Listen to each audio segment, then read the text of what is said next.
Hello, good night. Welcome to Legalize this 27th day of April 2025. My co-host Aisha Mclean is here, and we also have a high-powered team. Our guests, a high-powered team from the trade union movement. Senator Andrew Lewis, the president of Grenada Trade Union Council, and the president of the Caribbean Congress of Labor. We have Brother Cephas Chase. He's the president of the Seamen and Waterfront Workers Union and an executive member of the TUC. We have Brother Joseph Mitchell. He's the president of the Grenada Bank and General Workers Union, and he's also an executive member of the TUC. And we are expecting Ms. Shirlene Herbert to join us soon. She's the first vice president of the Grenada Technical and Allied Workers Union. Welcome, ladies and gentlemen. Ladies and gentlemen. Good evening, everyone. Yes. Good evening, and thank you for having us. Okay, great. Before we start, we'll just recognize the sponsors of this program: Gel Professional Solutions, Gem FM carrying this program on FM radio out in Canada, and Grenada Technical and Allied Workers Union.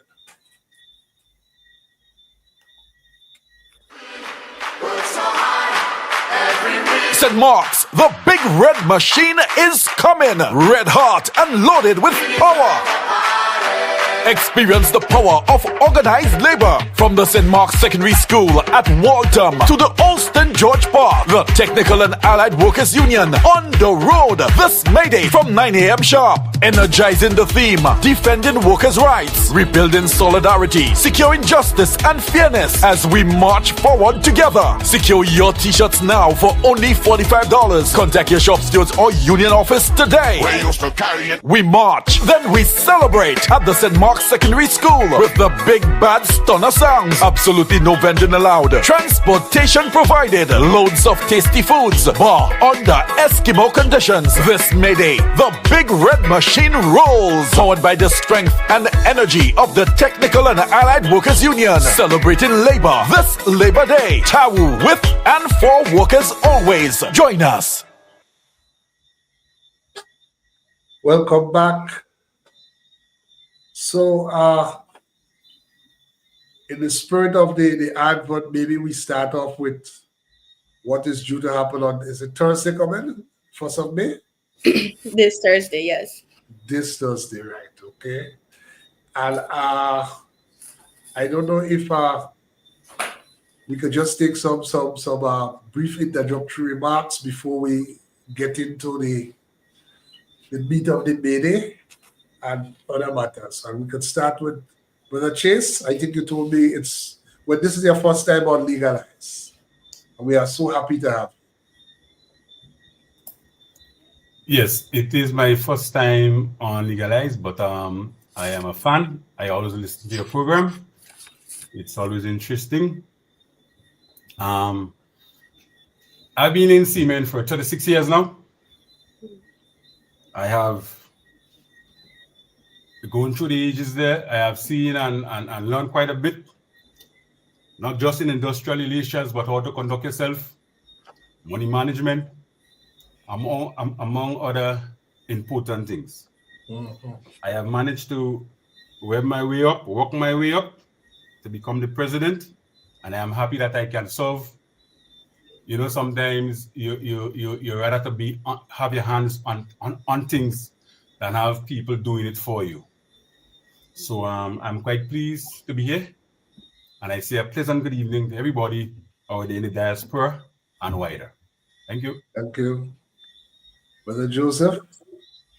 Okay, pleasant good evening, comrade, and to the panel here, and let me say pleasant good evening to all your viewers and listeners. It's indeed a privilege to join on this platform where we could share a little bit on labor in terms of our own union, the Bank and General Workers Union, as we prepare to celebrate this year's May Day activity.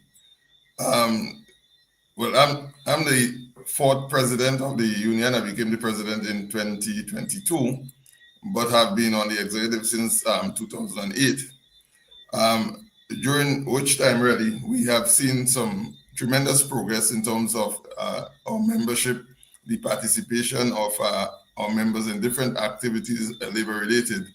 And so, even as we prepare for May Day 2022, I believe we're at a point where our membership is really hyped up. We have some very special and attractive things that this year we want to make May Day 2025 a real special event.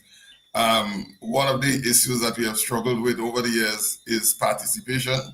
We have found that, in a lot of cases, the workers, our membership mainly from the agricultural and that sort of sector, were the ones that is coming out. But this year we are making a tremendous effort to have a wide as possible representation. And we have some special things on, which I'm going to share a little bit later. But certainly I believe that we are well hyped up and ready for May Day 2025. Lewis? Okay, thank you very much. Good evening and good night to everyone on this platform. And it is indeed a pleasure to be here on the cusp of International Workers' Day. And I say International Workers' Day because many times, just saying May Day, some of us sometimes are aware that May Day, there is this call, May Day for help. Yeah, so we always want to keep that consciousness of International Workers' Day, given its importance to Grenada and to the rest of the world. During this evening's discussions, we will be able to look into a number of matters as it relates directly to May Day, the Grenada Trades Union Council, under whose umbrella our May Day activity is taking place, and the various unions. So I look forward to this engagement as we go along. Aisha, you want to say anything at the start?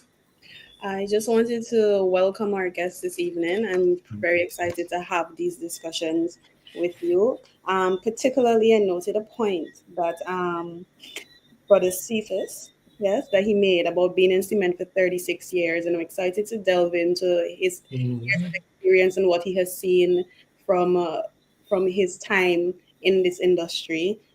Brother Mitchell mentioned that he has been on the executive since 2008, and I'm excited to learn about what progress has come since he has been on the executive, and now he acts as president. And then with Senator Lewis, well, I just saved my hard-hitting questions for as we get into it. Okay. Sure. Yes. So if I may ask, we probably take it for granted, as you said, Andre, that we have May Day, and since when I was growing up, I think May Day has always been a holiday and always celebrated. And so I'm talking about even the late 60s, probably 70s for sure. And I guess, we just take it for granted that everyone knows what it is about. But I don't know if any one of you, or all three of you, but any one of you can start in terms of putting the day in perspective, what it is all about, why May Day, why the 1st of May, why it is celebrated. And you mentioned International Workers' Day. Is it celebrated across the world? And those things. Okay, I will start off here. And to indicate that May Day, or International Workers' Day, which has been historically celebrated in many countries throughout the world on May 1st, has its origin in the Haymarket riot or struggles in Chicago in the United States. On May 4th, after about 3 or 4 days of struggle, on May 4th, bombs detonated in that Haymarket. And that was May 4th in which year? May 4th in 1886. 1886, yeah. Yeah, 1886, 86, 85, 86. And one police officer and about 6 other members of the demonstration or of the crowd lost their lives. And this was the culmination. We need to look at the May activities that started in Chicago on May 1st, erupted on May 4th as the culmination of a number of series of international struggles in the 19th century, the 17th century. Remember our history having to do with certainly from an African perspective in this region where our ancestors were tied to the workplace 24/7. And then in some instances that In other words, they were enslaved. they were enslaved. And then the working hours after emancipation, in some instances, went officially to about 18 hours. Then you had the 16 hours work day, then the 12-hour work day. So in Chicago, in that period, in that point in time in our history, international struggle, international struggle for what you call a decent working day, decent working conditions. That struggle that erupted in Chicago was a fight for the 8-hour working day. So those of us who are enjoying today the 8-hour work day owes it to the labor movement, to organized labor, and to those who are prepared to lose their lives, because it had happened. As we observe May Day today, on Thursday of this week in Grenada, we must salute and pay tribute to those who have paid the ultimate sacrifice and who have continued to pay the sacrifice for the betterment of humankind. So those benefits that we enjoy today found its roots there. As a matter of fact, after that, a number of people were arrested and some people were hung. I think about 4 other people were hung somewhere in November, I think, of that year or the year thereafter. I'm coming across different dates sometimes. I've not yet been able to precise the date, but sometime in November of that year. But we need to see it in the context. Yes, the 8-hour working day, but these fights in the US did not come about just because people wanted the 8-hour working day, but it was part of the history of the struggle for better working conditions and living conditions. And Comrade Cephas or Mitch, that made an interesting observation, and I think highlighted by yourself, the aspect of education and the aspect of understanding why we do what we do. A number of workers have not been coming out to May Day because the connection between the importance of May Day needs to be more fully established. Quite a number of people see May Day as just another public holiday, so they use that day to go out and have a good time with their family.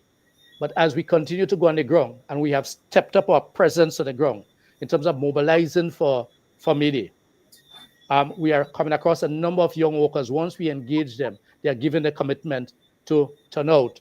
So it's part of the solidarity. On that day, certainly in Grenada, it has been used as that day that workers come out to interact with each other.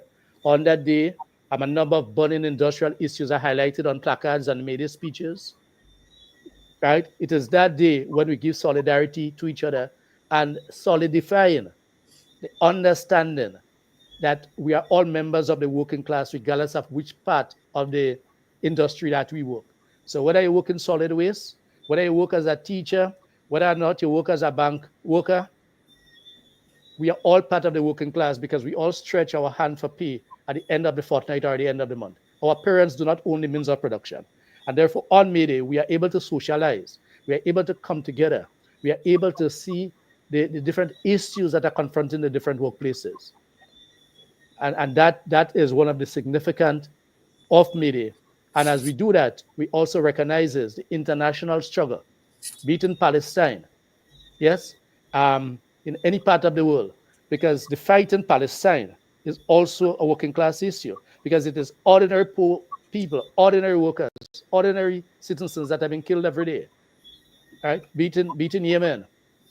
And we are all part of the global or the world working class. So what we do in Grenada is part of the International Workers Day celebrations that we are proud to have been able to keep that tradition alive. And not just the tradition, but modernizing it to the point where our comrades are able to understand the significance, right? And they need to move beyond just the 8-hour working day, but for the other benefits that we currently enjoy and which we need to defend. Hence the importance of our theme today. Thank you so much, Senator Andre. I think that was a good background, and you got to start it off hot. But I wanted to zero in and come in a little bit more and focus a little bit more generally in Grenada, and I would like feedback from everybody.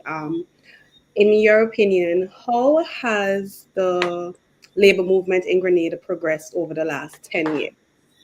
So it's going to be a twofold question. How has it progressed, and what are the areas for improvement? So anybody could start off with Okay, so maybe I could jump in here. grateful. When we take into context the history of Mayday internationally, and we look at our own unions in particular, and I would speak mainly from a private sector perspective, right? Because in many ways, the private sector unions are far different. We all trade unions, but in many aspects, the private sector unions are far different from the public sector unions. With the public sector unions, more or less, they have one employer that they deal with all the time, right? With the private sector unions, even though some of us might be much smaller, but what you find that there's a diverse representation of different capitalist systems and styles.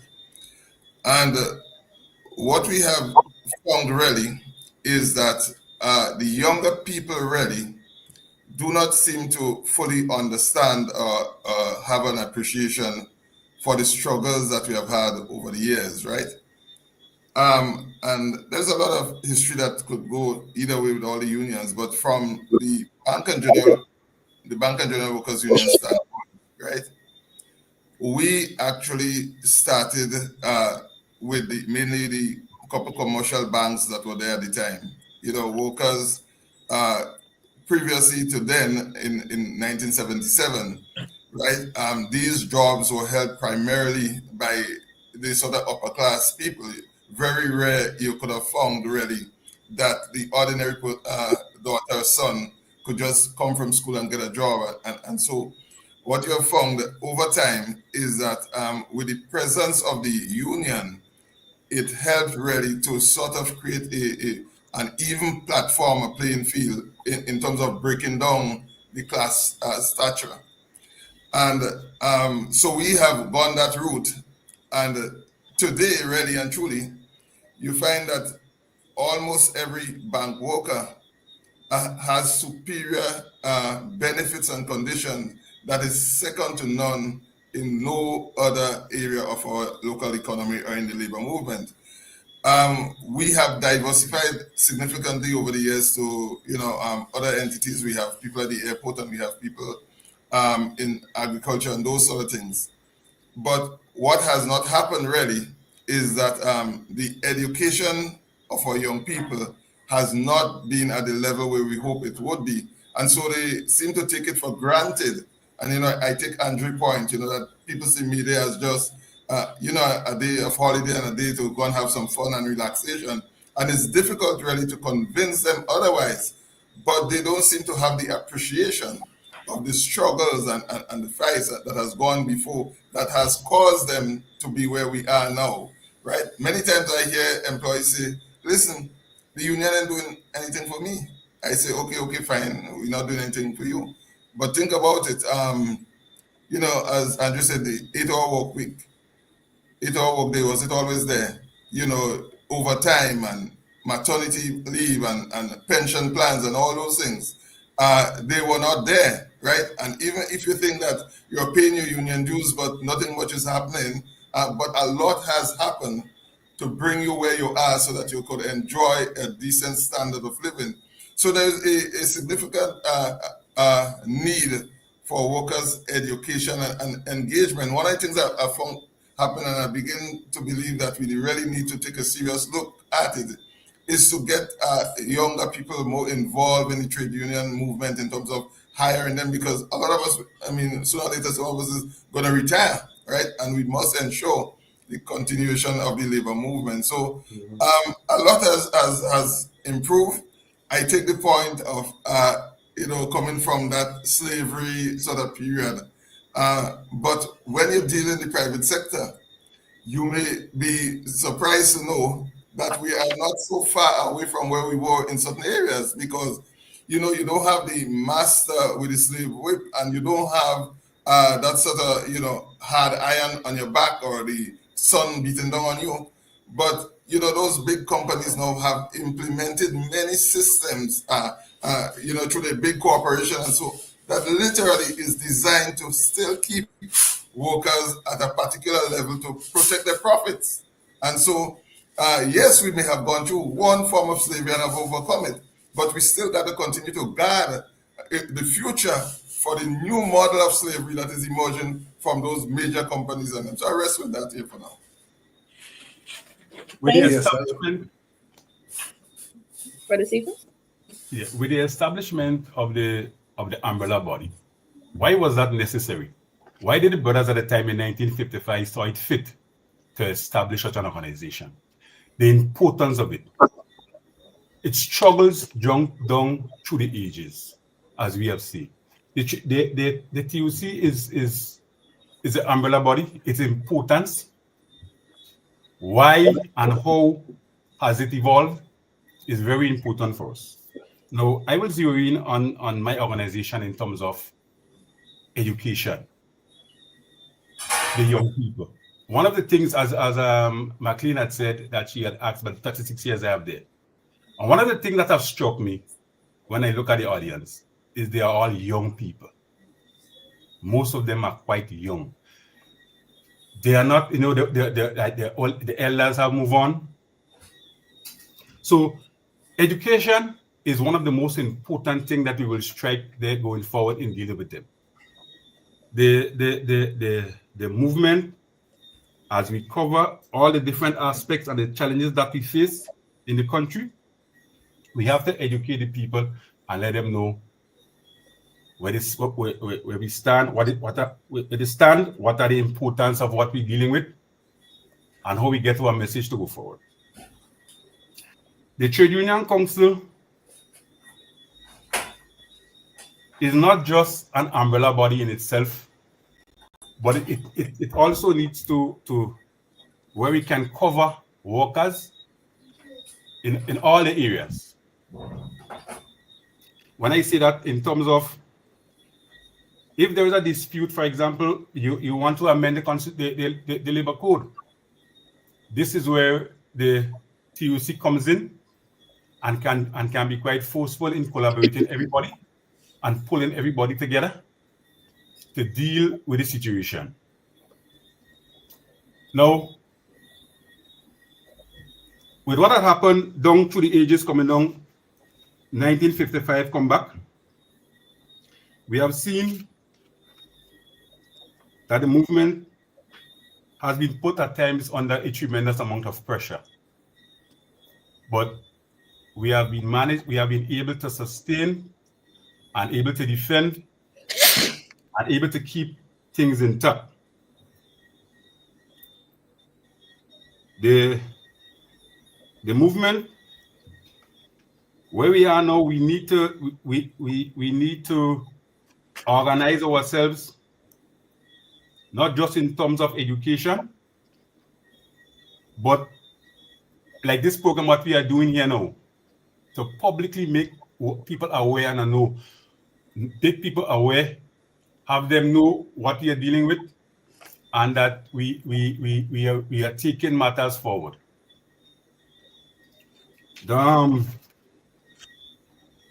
The movement, I think, is in a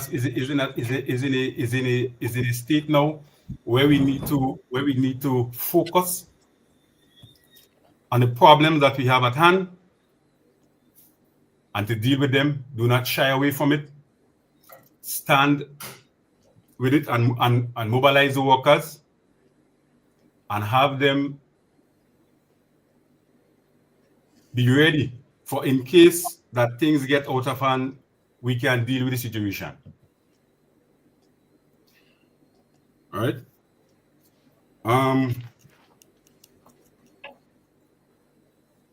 But Andre has been doing quite a good job in leading us from time to time, and we are quite supportive of him But we will have to take some other initiatives in terms of notifying the people, the masses, making them know what we are about and how we will get things going forward, and things like that. And I will stop it for now. I just want to welcome Sister Shirlene Herbert. You hear that, Shirlene? You are muted, Shirlene. Yes, I think, yeah. Okay, welcome to you. So, yes, I'm hearing you. Okay, good.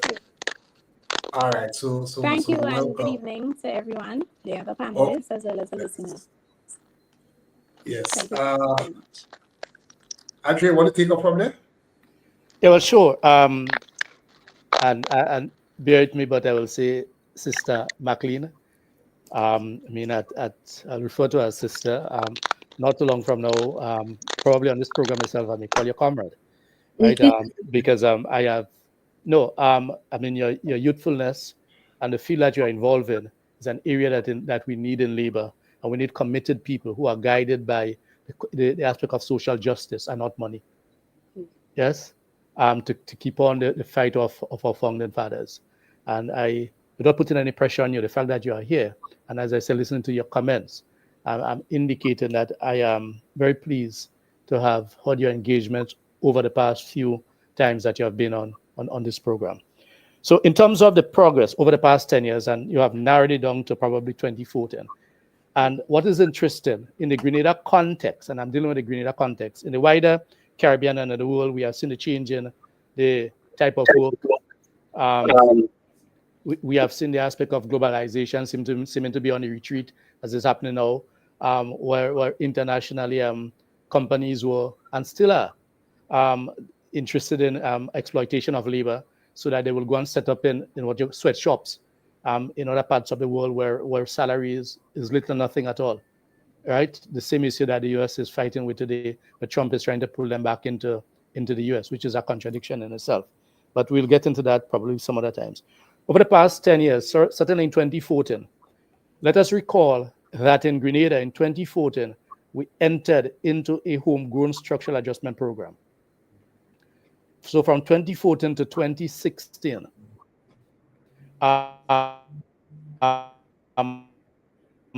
the country was in the throes of that homegrown program where mobile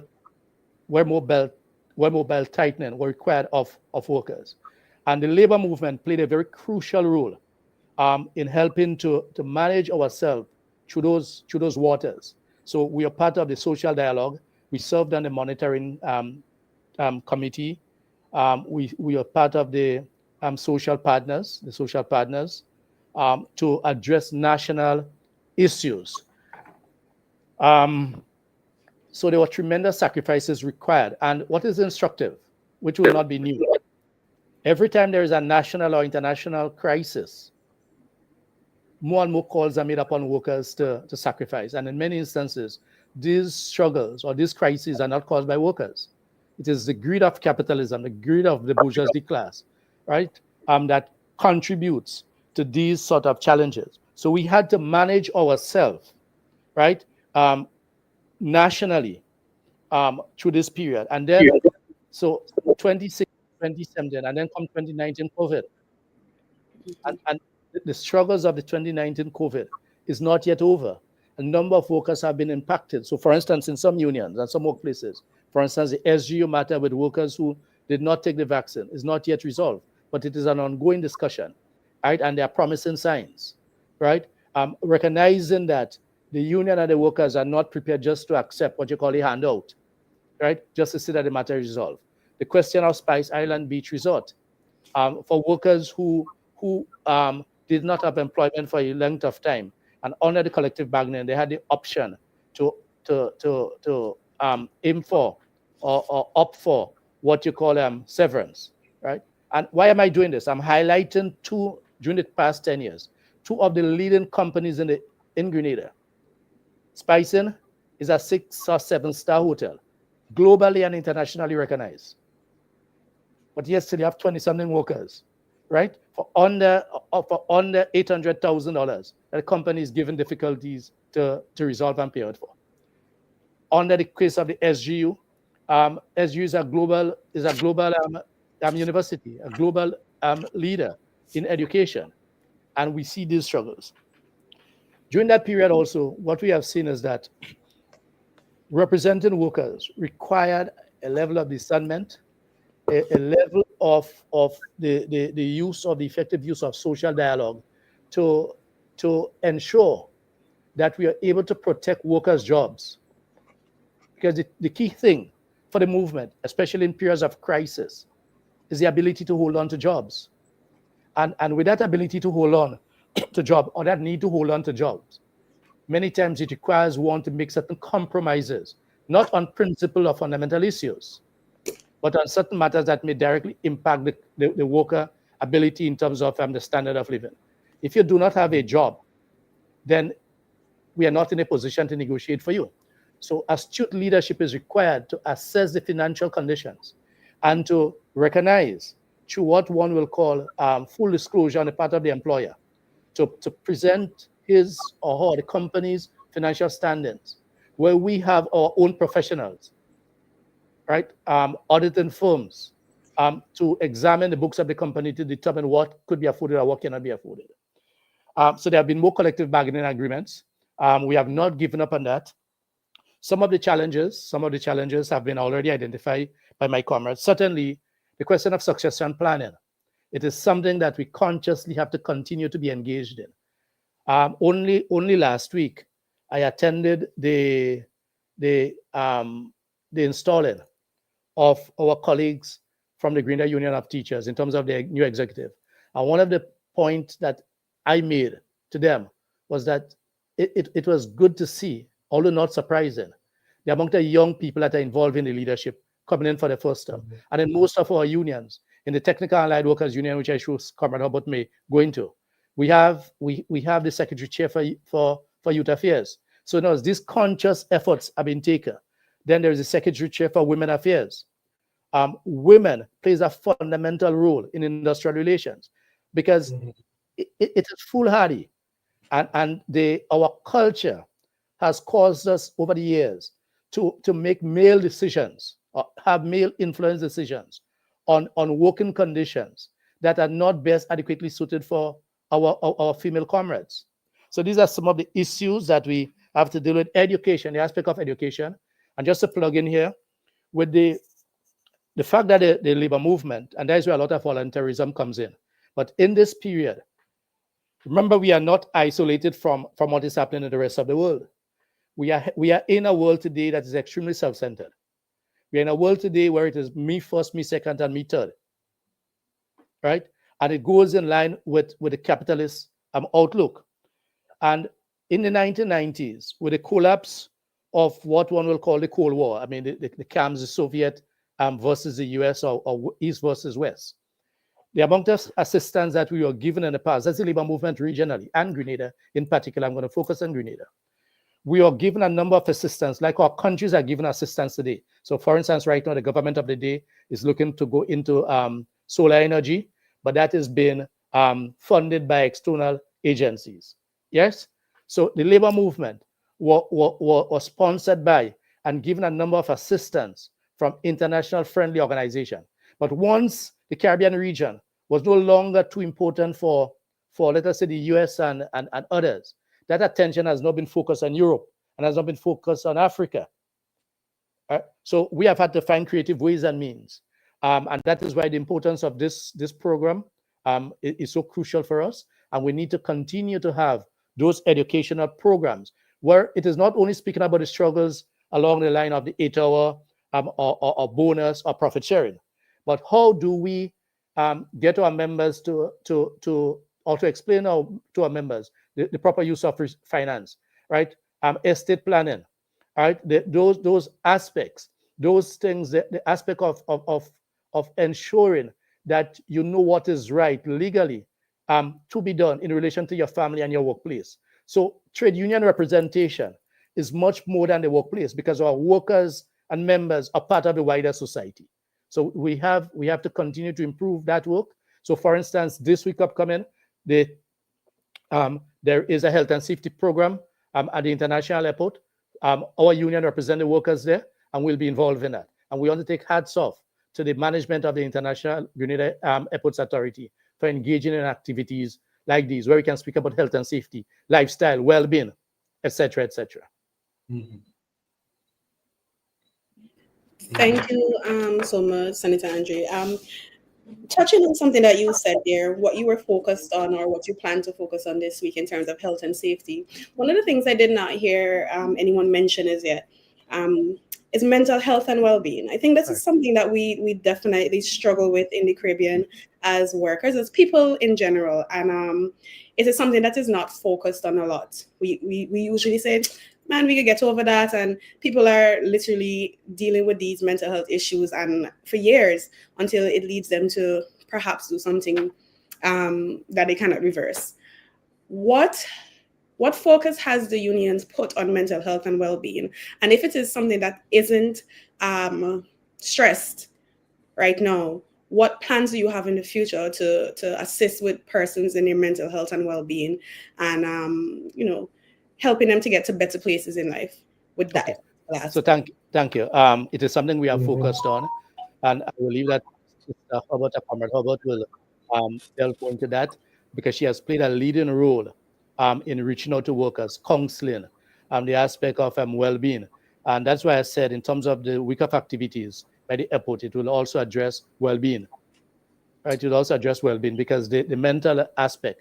And another matter that we have not yet addressed, and I know it has crossed your mind, but you have not yet brought it up, is the question of the use of alcoholism, right? The aspect of domestic violence. So that is why we did not highlight all of these, but all of these are matters that we have been involved in. Yes, there's a lot more to be done because as part of the society has not focused a lot on that, right? And because it should be told, given an opportunity, if one can just determine what happens going forward, we will settle all the traditional industrial challenges that we have, salary increases, we'll make compromises, negotiations, grievances, and find a collaborative and a working approach with employers to address these issues because it impacts the workers at the workplace.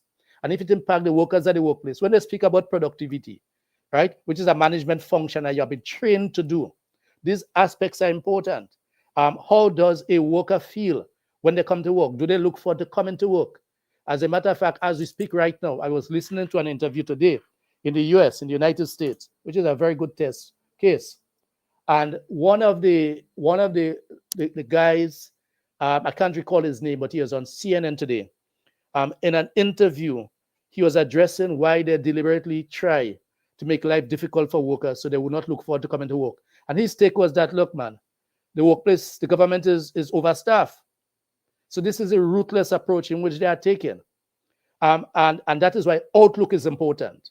Outlook is important. So we have a lot of more work to do there as a society as a whole. But labor will focus more and more on the aspect of health, safety and health, which is now identified in the ILO as a human right, right? Occupational health and safety and health. The question of well-being, because one of the impact that we have seen coming out of COVID-19 is the aspect of the psychosocial impact on workers. How has that impacted workers? The trauma, right? Look, we have Beryl here. The impact of Beryl in Carriacou, the impact of Beryl on the northern part of the island, and by extension, the whole of Grenada, because we are all interrelated. We are all related. So yes, Sister Mclean, thanks for that direct question. We have addressed that, but we need to do a lot more, and we need to collaborate. And we have been trying to collaborate with employers by going to the workplace and saying, look, let us do that jointly, right? Let us give the workers 2 hours or so at your workplace where we can bring in someone to speak about mental health, where we can bring in someone to speak about well-being, the need for exercises, the need for dieting with the Grenada Food and Nutrition Council. So these are things that, yes, it's part of the broader responsibilities of labor, as we represent not only organized labor, but all members of the working class, because it is our responsibility as trade unionists, as a vanguard of the workers, to ensure that we speak for and we act on behalf of the wider society. Thank you so much, Senator Andre. Mr. Layne. Yes, if we could just bring in our Sister Shirlene, and in general, but well, to introductory remarks, but also to speak specifically on the issue of the women involvement in the trade union movement, and also on the mental health issue that Aisha introduced and Andrea. Okay, thank you for that.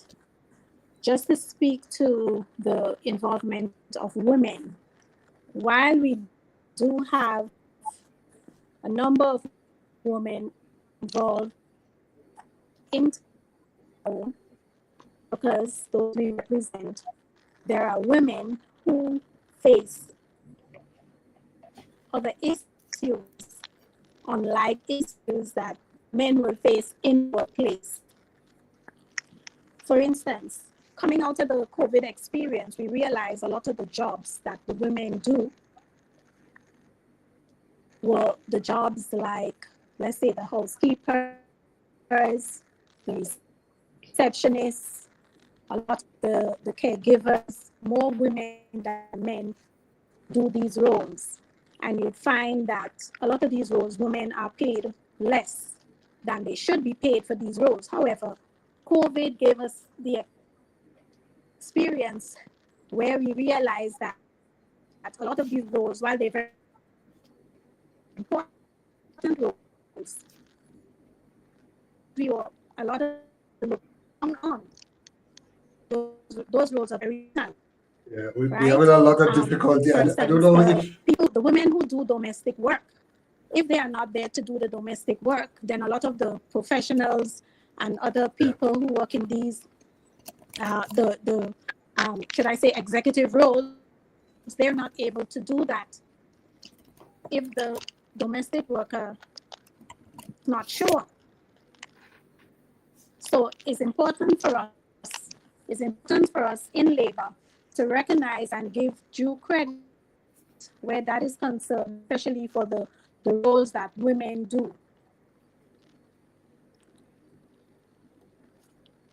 yes, we have a lot of difficulty in terms of your audio. But let me just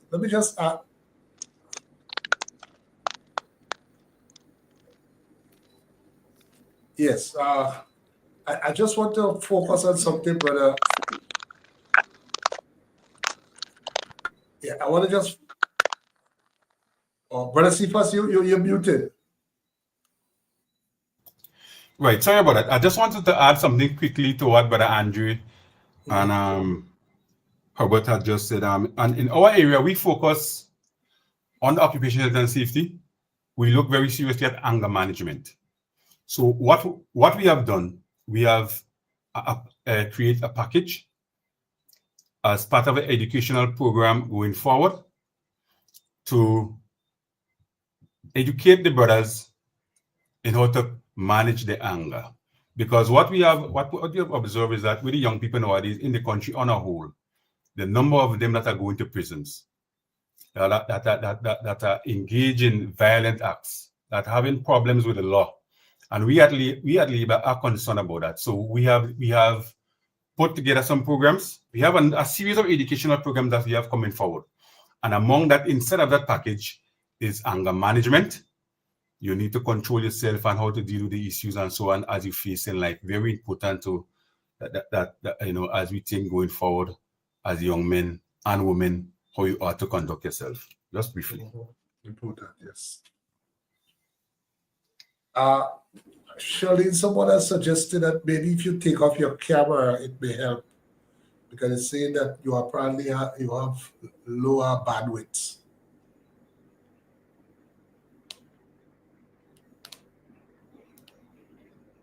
We have all seen your face, so if you take off the camera, someone has suggested. I just wanted to focus on one thing, a point that Brother Mitchell made early, when you said that some workers say, well, you're not doing anything, the union is not doing anything for us. So what really is the sense of being in the union and paying dues and so? I just want to ask, to what extent workers, in your view, appreciate that over and above the issue of getting increases in salary and so on and so forth, that to what extent they appreciate that without the trade union movement, their situation would have been fundamentally different. In other words, remove all unions, right? Trade union council, so you free up the market without any representation for labor, then what would happen? Thank you. Go ahead. You know, so what extent the role of the union and the fact the unions are playing that role in terms of just holding the line? Well, thank you for the question. And I believe really it's not really a lack of appreciation. It's more or less a punchline that's being used because I've had the opportunity to unionize several places, right? And many times workers get request the services or representation from trade unions. It's not because things are good with the employer, right? Normally, trade unions get involved at workplaces mainly based on issues or struggles and those sort of things. But I think what happens over time is that when those issues, the very same trade unions that assist to nullify the issues, when those issues are no longer at the forefront, they begin to have a different perspective of the relationship. But certainly, you know, the trade union would continue to play its role. It's not that, you know, what the trade union does really, you cannot measure it in dollars and cents. It is really transforming lives and bringing benefits to its members. That is what the trade union movement is all about. And so if it's going to be measured just by the mere fact of a trade union dues as a subscription, really, it is really missing the mark of what the trade union really represents and what it stands for. When trade unions are at the workplace, it's not only for the current workers that's there now, but for every worker that comes after. If you look at some of the collective agreements that it's signed, and Andrew talked a lot about the collective agreements. If you look at the collective agreements that is signed, and they would know that, right? Compared to what is set apart in the Employment Act or the Labor Relations Act, you would understand that all those benefits are superior to the minimum standards set out by the Act itself. So it's not that they don't know, but it's more or less an excuse line, really, in my opinion, for not getting involved in certain things and not really taken to the forefront. As a matter of fact, some of the greatest success that we have had really is in the line of negotiations, right? Trade unions spend a lot of time to educate its workers. Not just you're not just interested in you know, short-term benefits like a yearly salary increase, which is important, but obviously you want to look at things like pensions and gratuity and insurance and all those sort of things. So I believe that if we sufficiently, you know, educate and share the information that we should in a meaningful way, it would help to transform the lives. But you're dealing with people, right? And once you deal with people is always going to have different views and perspective. It does not necessarily mean it's right, but basically it's how do you move them from where they are to take them to where you want to go. You see, because leadership is important. It's not just what somebody says, right, or the reaction to something, but as leaders, we have the responsibility to transform the thoughts and the thinking and perspectives in a way that people could appreciate and understand what you're putting forward to them. So it's not so much of what they say about the Jews or whatever it is, but it's more or less we got a task really to just reshape the lives and the thoughts of our membership. And let me just chip in a little bit, sorry, with I wanted to say on the mental health, right? Because I believe for many of us, especially here in Grenada, it's only really within the last few years, really, that we have really begun to pay any meaningful attention to the issue of mental health. As a matter of fact, in times past, and people talk about mental health and those sort of things, you would probably look at them in a kind of softy kind of approach, But it's only in recent times, as we have seen a lot of these sort of suicides and those sort of things, it really has driven home the point, right? And for many of us as trade unionists, we have that sort of approach that the trade union really is a sort of macho kind of organization with a sort of strong arm and that sort of thing. But there lots of these mental health issues can really drive behavioral pattern, right? Somebody might be getting warning letters for coming to work late and those sort of things. But sometimes it's not just that this employee really is starting with punctuality, but that guy or woman could have been going through and maybe is going through so much stuff in her life, in her personal life, and not being able to cope with those things, right? Which is really causing her or causing him to work daily, every day, right? And so it shows really. So I mean, for me, I'm not there yet.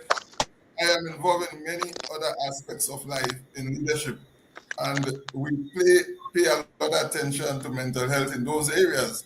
But looking at it now, as you have raised the point about mental health in the trade union movement, right? It probably is really a real need to look a little bit deeper, and not just as we approach it based on facts or based on evidence and based on these sort of things, but that it might lead us to a whole different twist in terms of how the human resources managed. I just wanted to throw that in. Yes, Aisha. Thank you so much, Brother Joseph. I wanted to just focus a little bit more on the comment that I see is across the board. One of the difficulties that the trade unions are now facing is the involvement of younger persons.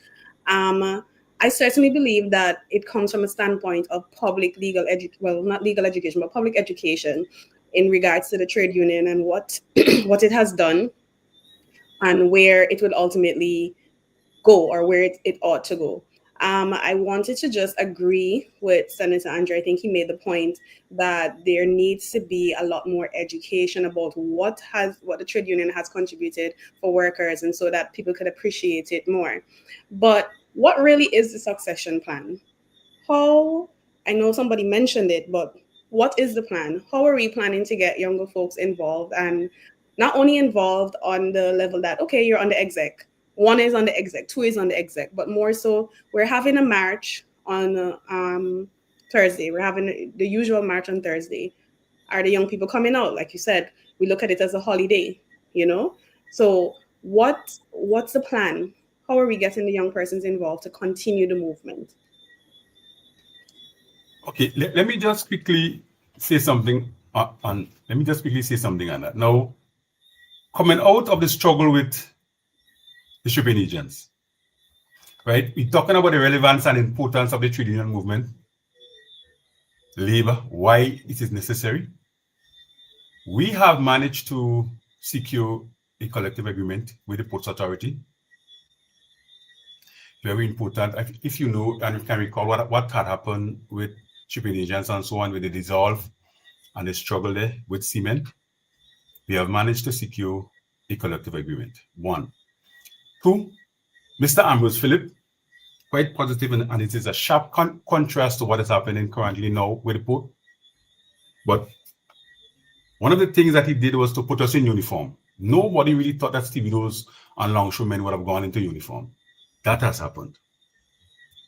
And the progress that has made with the port in terms of we were able to negotiate a pension plan. So with the help of the union, without the union, with just labor on its own, working on your own, how would you achieve these things? We are able to negotiate a pension plan. We have that in place right now. And one of the most crucial and important things in our industry, occupational health and safety. And the authority has placed a lot of emphasis on that. Training, because we handle a lot of hazardous materials. So why you need a union? And we are able to focus in on them and join them and bring these things to the front. So occupational health and safety is one of the big things for us on the port, to train up the workers, make them aware of the things that they need to keep themselves safe, and such things like that. Now, without the union, how would these things have been achieved? How would these things have been achieved? And one of the most important things that we have there, as I mentioned, is the pension plan. Now, it's so important. That is something that you see going on right now with the government trying to put in place. But we have ours that we managed to skillfully put that together. So I would just like to chip in there with that and to show the importance and the relevance of having the union and labor on your side. Right. The old saying, you never miss the water till the well run dry. True. I think it is something that's quite applicable here. No, what I've been hearing from all of you is that unions see their role now in terms of dealing with workers, not only protecting and championing their financial interests, but they're looking at the whole person. Because we have mental health, occupational health and safety, domestic violence, alcoholism, estate planning. We have heard all of our pension, which is an issue in terms of retirement. We have heard all of those things. And would you say, Andrea, or any one of you, that this new way of thinking, if I may call it a new way, this new way of thinking is a development of the last 20 years, 25 years, or even less? Okay, if I may And jump I'm in here. speaking more so in terms of the Grenada trade union movement. Well, yes and no. And why do I mean by yes and no? There are different phases in the development of our struggles, and there are different progressive periods. Yes? So I want to quickly say that it is not a new phenomena for the labor movement to be concerned about the whole being, the human being. There are different types of trade unionists, yes, just as in everything else. There are trade unionists whose outlook is just workplace oriented. So they are concerned about salary increases, working hours, etc., etc. As one group of trade unions. Then there are the other type of trade unions who has always been concerned from time immemorial about the overall development and advancement of the human being, the worker, that person. So that is why the word organized labor or the trade union movement, and it is also a subset of what we call the labor movement. The labor movement encompasses the broader society. So for instance, there are trade unionists in our history, and not just over the 10 years, there might be more focus over the past 20 or so years, yes. But I'm saying if we have to be true to our history, right? For those who do the research, you will find that a number of our past leaders have been involved in community activities, community organizations, while being members of the labor movement. As a matter of fact, the more involved you are in a broader aspect of the society, it is better for organized labor in terms of solidarity. So I just wanted to highlight this. Certainly our research has indicated that there has been that broader involvement before. But yes, given given the various changes that had been taking place globally, recognizing that when people in the north sneeze, we normally catch the cold, right? And recognizing that the Caribbean region, and I say so, we have a lot more to do, right? We have a lot more to do. But I dare say that the Caribbean region, in terms of the progress made, in terms of the representation of workers and the benefit work for workers, right? In many instances, has surpassed that of other regions, right? The thing of collective bargaining, recognition of trade unions. In certain parts of the world, trade unions have been killed today still, right? In certain parts of the world, it is totally illegal to join a union. And then the employer class organize vigilante groups to take out trade unionists. Yes. So yes, over the past probably 20 years in the 2000s, and certainly especially the impact of bearing in mind Hurricane Ivan, where these matters have sort of forced all of us, right, to be more of our brother's keeper in terms of those who have that social outlook. We have seen, and even through the ILO, International Labour Organization, a number of these factors are now coming to the forefront as part of the global outlook, mental health, the question of well-being, the question of occupational safety, where some of these matters were seen as expenses by the employer class. Because let us all agree that at the workplaces, the implements, apart from the need for the worker to follow the policies and the principles of health and safety, but equipment have to be provided by someone, right? And therefore, as part of the maximizing of profit, employers have seen investment, not as an investment in occupational safety and health, but they saw it as an expense, not recognizing but not accepting that when a worker becomes injured and he's off the job, there's an impact on productivity, there's the impact on training, the need for training, the need for expansion along those lines. So yes, there has been a more of a focus because to fast forward as we speak, one of the ongoing discussion that will be coming up in the International Labour Conference in June of this year, 2025, is the aspect of the platform economy. That is the platform economy in terms of the technology and whether or not these workers are workers, which we have all agreed that they are workers. That's from the working class point of view, and they ought to have certain benefits.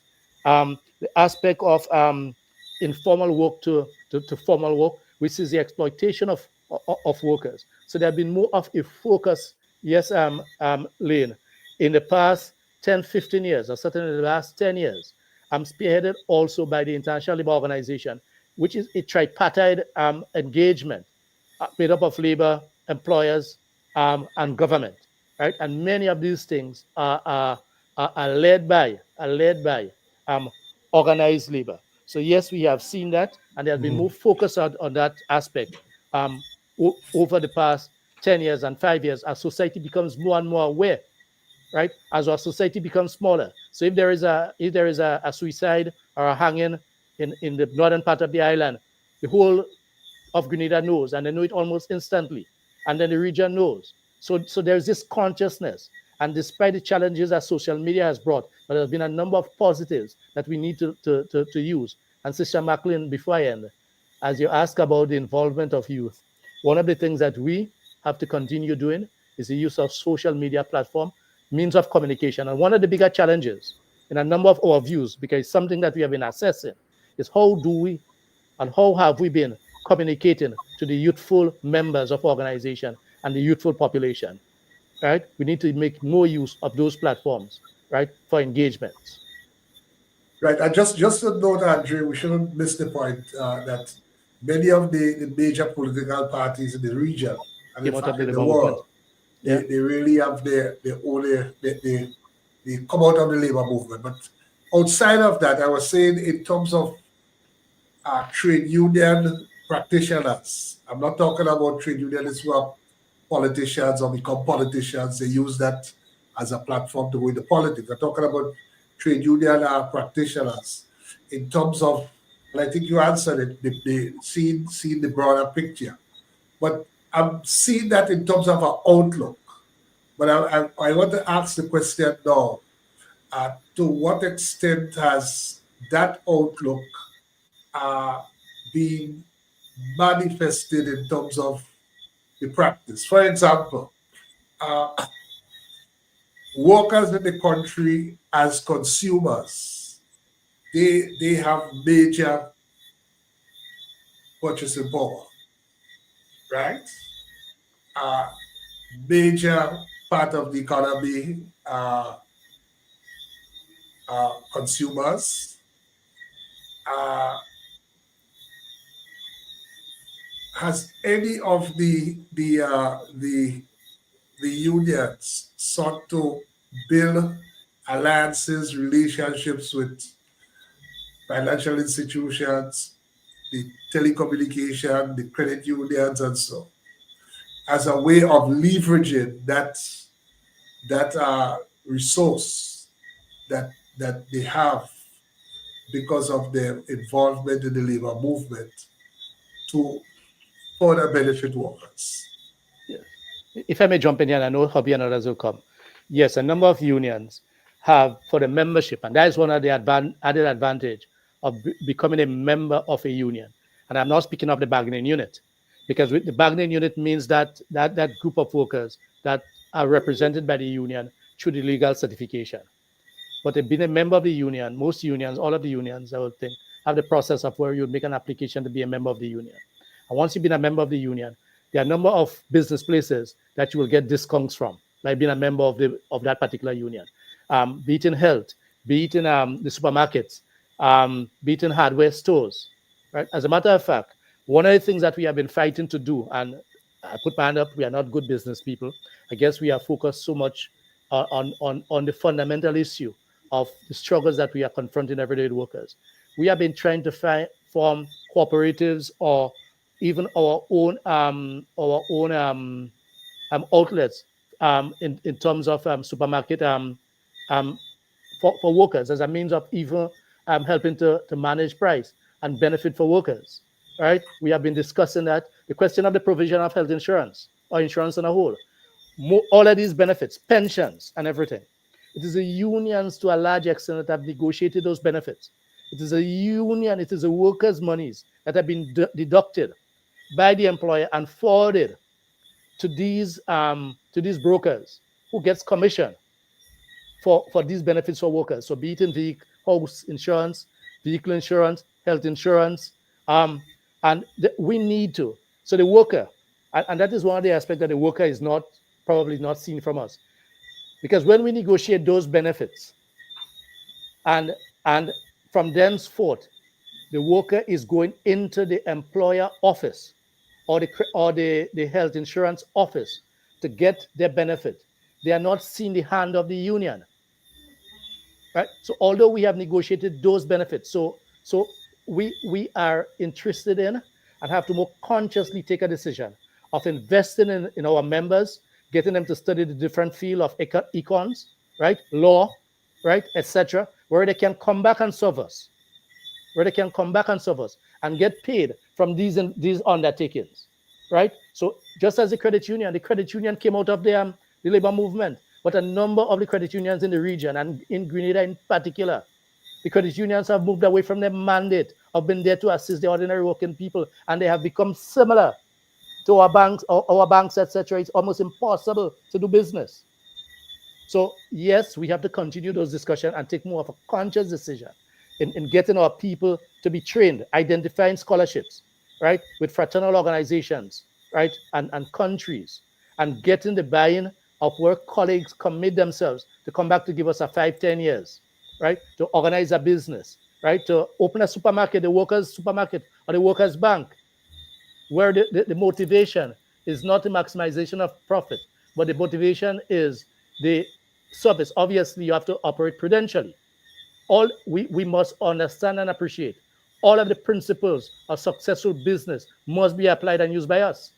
What would be different and should be different is how we treat people and what is the motivation for that service in which we get involved in. That's a place where social media could with young people could be very important. Aisha, I think you want to ask something again.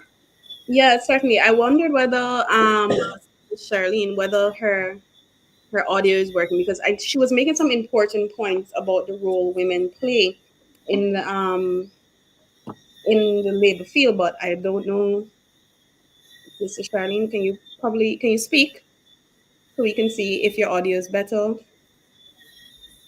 Because I would like for her to make that Somebody point. suggested, Shirley, if you go off the video and we just hear you, it may be better. I don't know. Okay, great. Yeah, right. Wait, She back on. Okay. Yeah.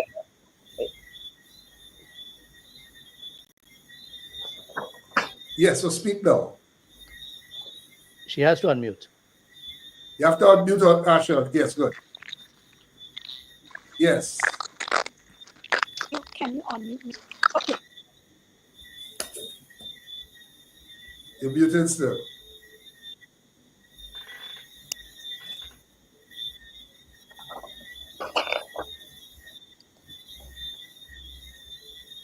Okay, I think while she is getting that issue,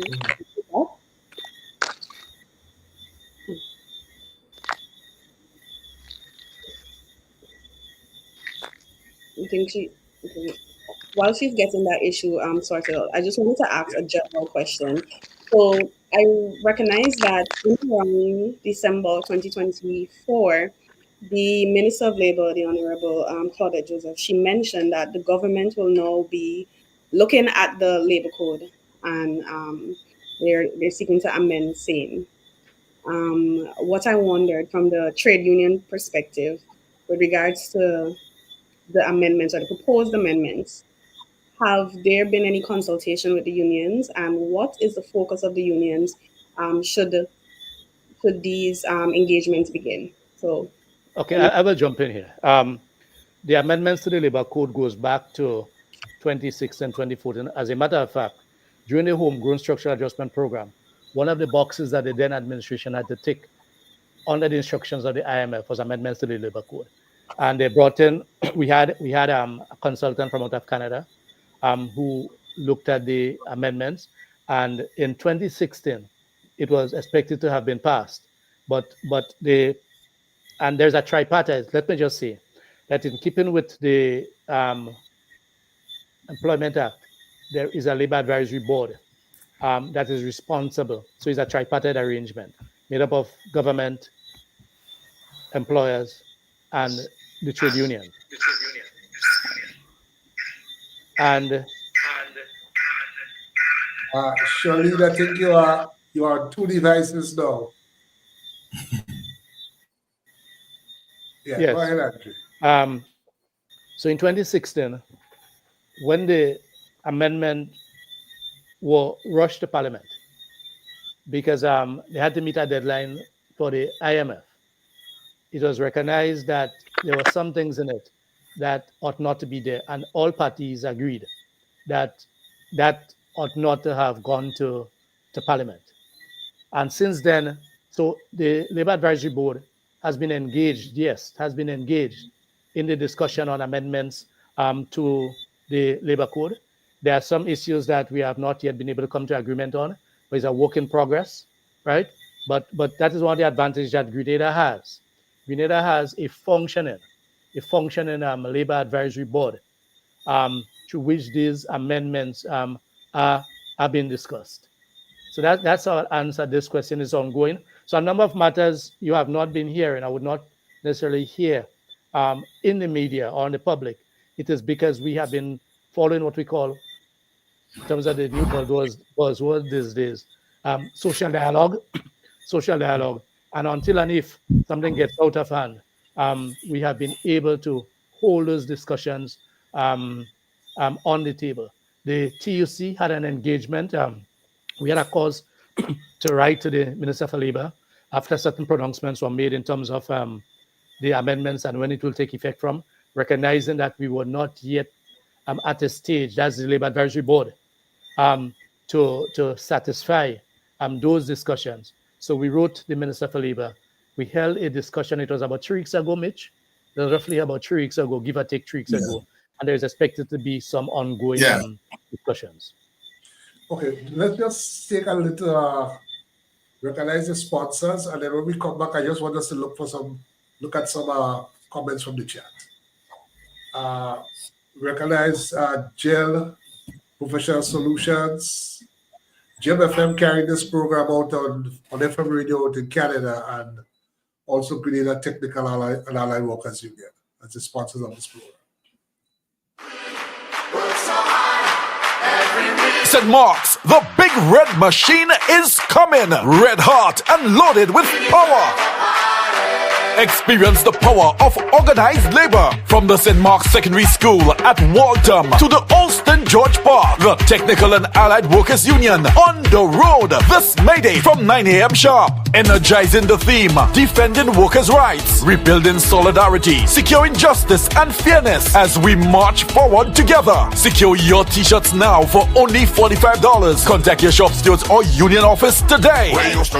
We march, then we celebrate at the St. Mark's Secondary School with the big bad stunner sounds. Absolutely no vending allowed. Transportation provided. Loads of tasty foods. Bar under Eskimo conditions. This May Day, the big red machine rolls. Powered by the strength and energy of the Technical and Allied Workers Union. Celebrating labor this Labor Day. Tawu with and for workers always. Join us.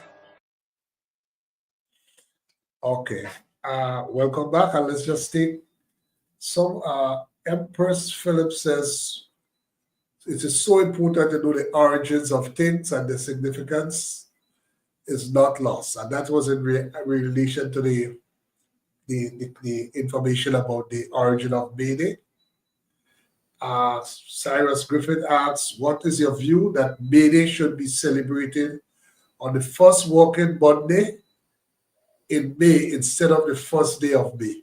Any one of you? Yeah, I will. Listen, as far as we are concerned, if May 1st falls at midnight, that's when we're going to celebrate it, right? This is too important a day and too significant a day for us to just put it as the first working day or the first Monday in a particular week.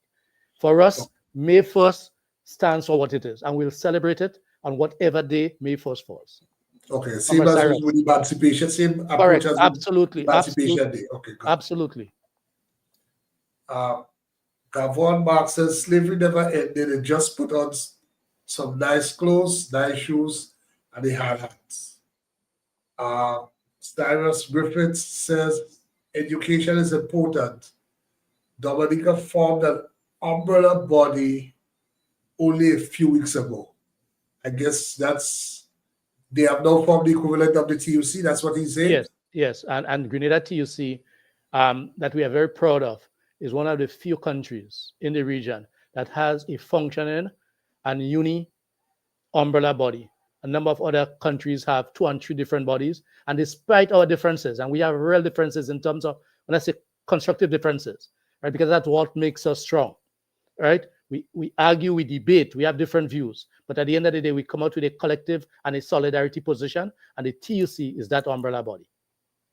Right, and Griffith is also saying that we are ahead of the other islands regards union and strength. He has asked who's the lawyer for SGU and Spice Ed.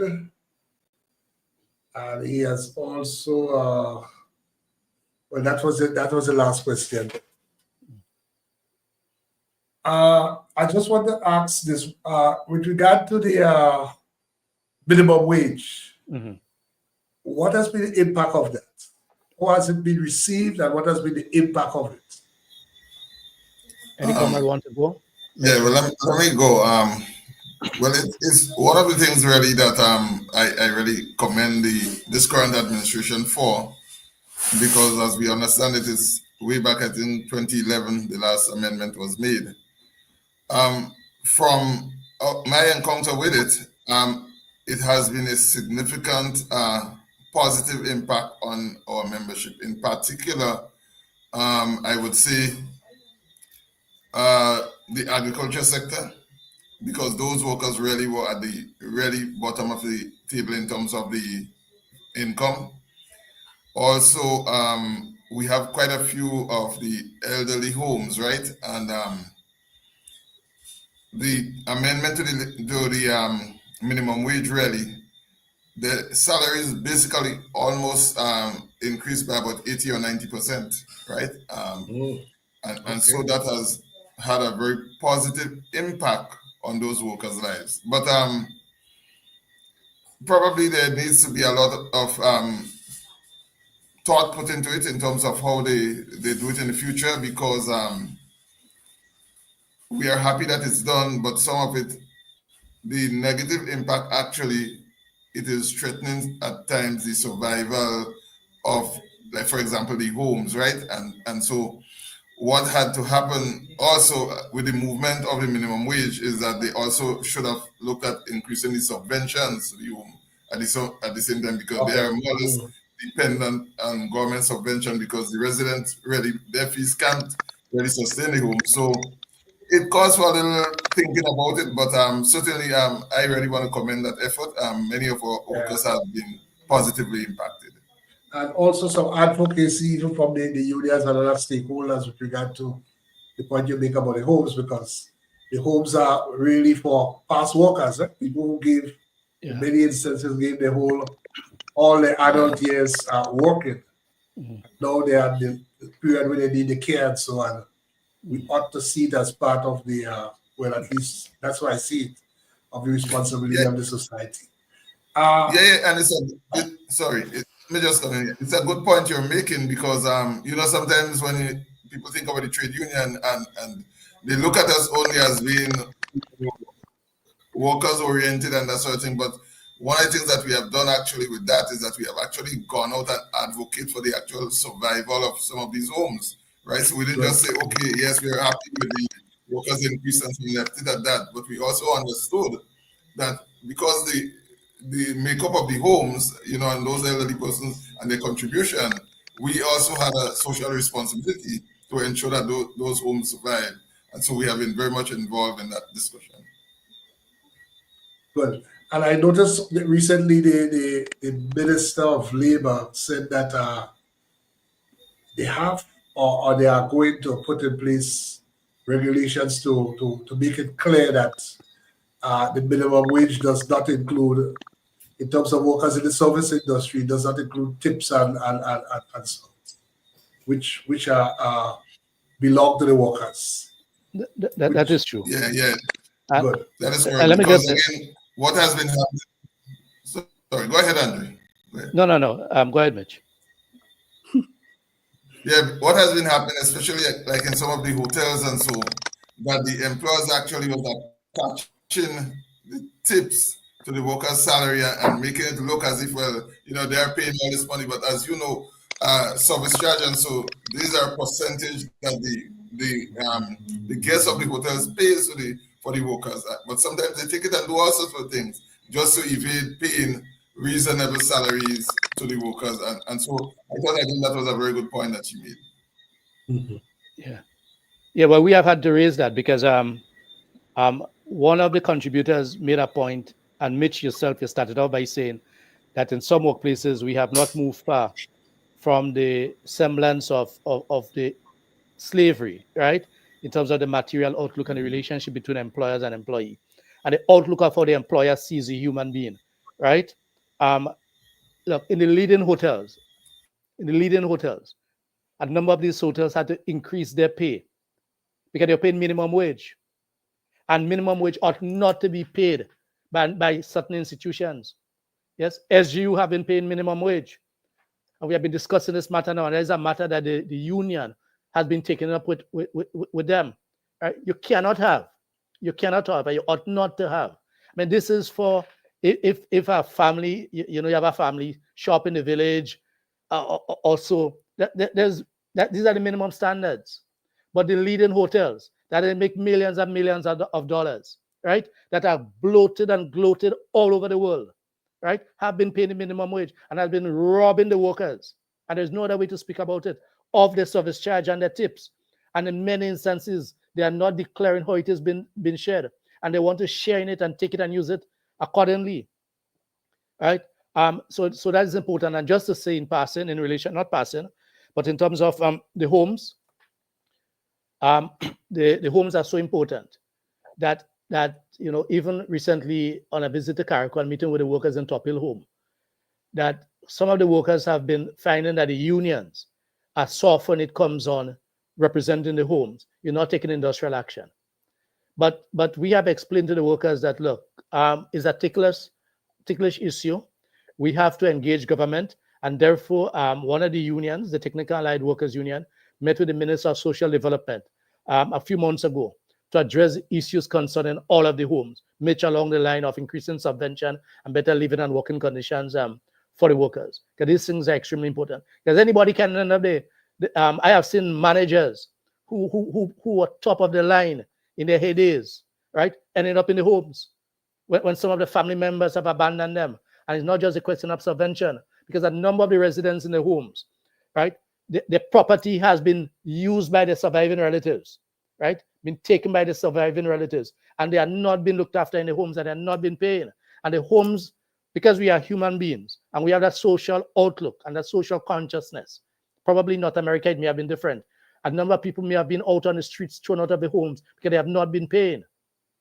And therefore the worker themselves has to carry that added sacrifice, which makes it extremely difficult for that worker. It's a pity that Sister Herbert are not able to contribute, because she has lead responsibility in Tau for the homes and for women, because she just came from a regional meeting to do with women, domestic workers. We are deeply involved. The movement is deeply involved in that. Probably we need to do more publicity on these matters, but we are deeply involved in these matters. Yes, More needs to be done, yes? Shirlene, can you come in? Yes, I can, but I'll leave my camera off. Yeah, yes, it will Can help. you hear me clearly though? We're hearing you much better. Okay, good. Just to speak a little to the homes, the issue in the homes. Prior to the minimum wage, there were workers who earned roughly $760, $800.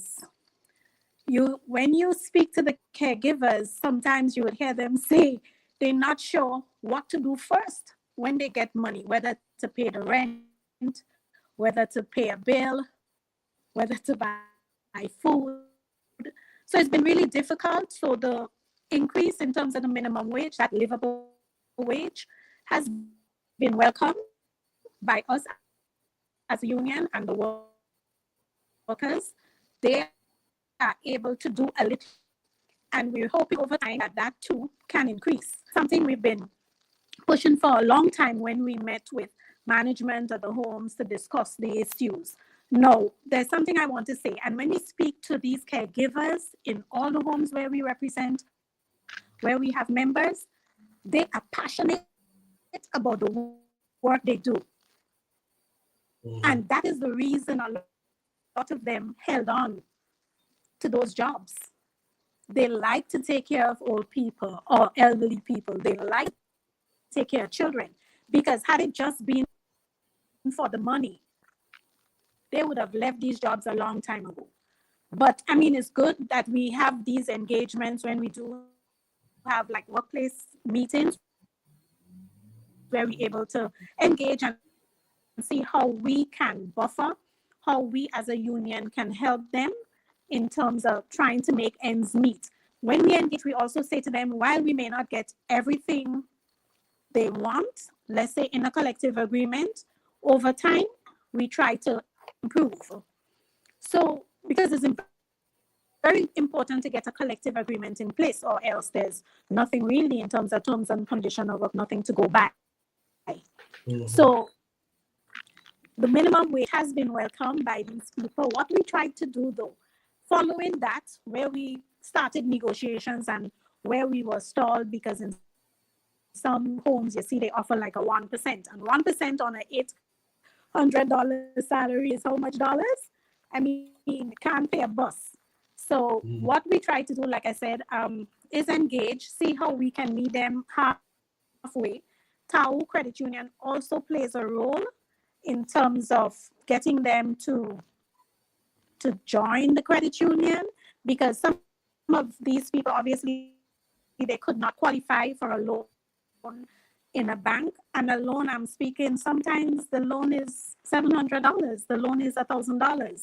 But with a small salary, you know how difficult that can be. So what we try to do is make repayments manageable so that they too can get the stove that they need, or they get the fridge. So we have been doing a lot in terms of keeping these workers, should I say, employed. apart from the everyday stresses trying to make ends meet. So I just wanted to add that bit. And also to recognize the dignity of what they're doing too. You know, that's quite important because Yes. it takes a certain soul, a certain spirit, a certain type of person to be so caring and to operate under those conditions, and they have to be saluted for that because you know the life expectancy in Grenada is rising. I think it's about 72 years for women. Quite strong still, but a lot of more people become elderly, and yes, in some cases they are abandoned. In other cases, it's not abandonment, but it is really a feeling that you know they are best cared for in those circumstances, and it's really to find a formula so those who the loved ones could share some of the expenses of doing that. I also just this year the government brought in the pension plan, whereby workers who are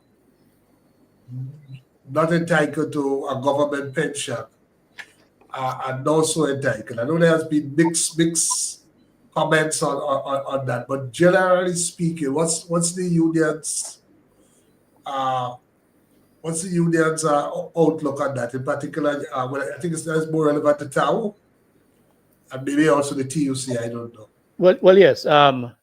So our concern has to do with that group of workers who have not been regularized or made permanent, and who, had they been regularized or made permanent, would have qualified for the 1958 pension.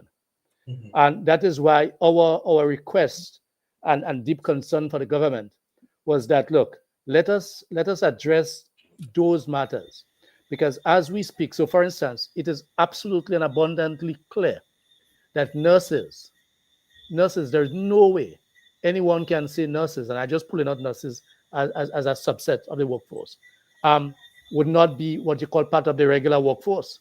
But nurses have not been made permanent by and large for a number of years. And one of the reasons advance, it is because if they are made permanent, they have been qualified for the 1958 pension. And what we are saying is justice is justice, fair is fair, right is right. Yes, there are a number of workers who, under the old system, would not have qualified for the 1958 pension, and therefore they were going home without a pension, and it is good to get something for them.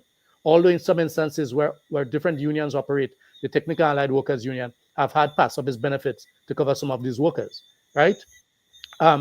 So yes, it is good that these workers who would not have qualified for a pension now have something to look forward to. But there is a group of workers.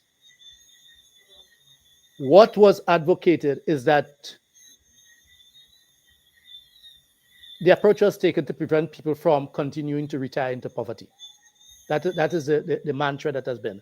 But let us examine it. Workers who are age 50, I think it's age 50, and with more than 15 years service or so, will not qualify for this to be paid off in keeping with the workers' years of service that they bought over.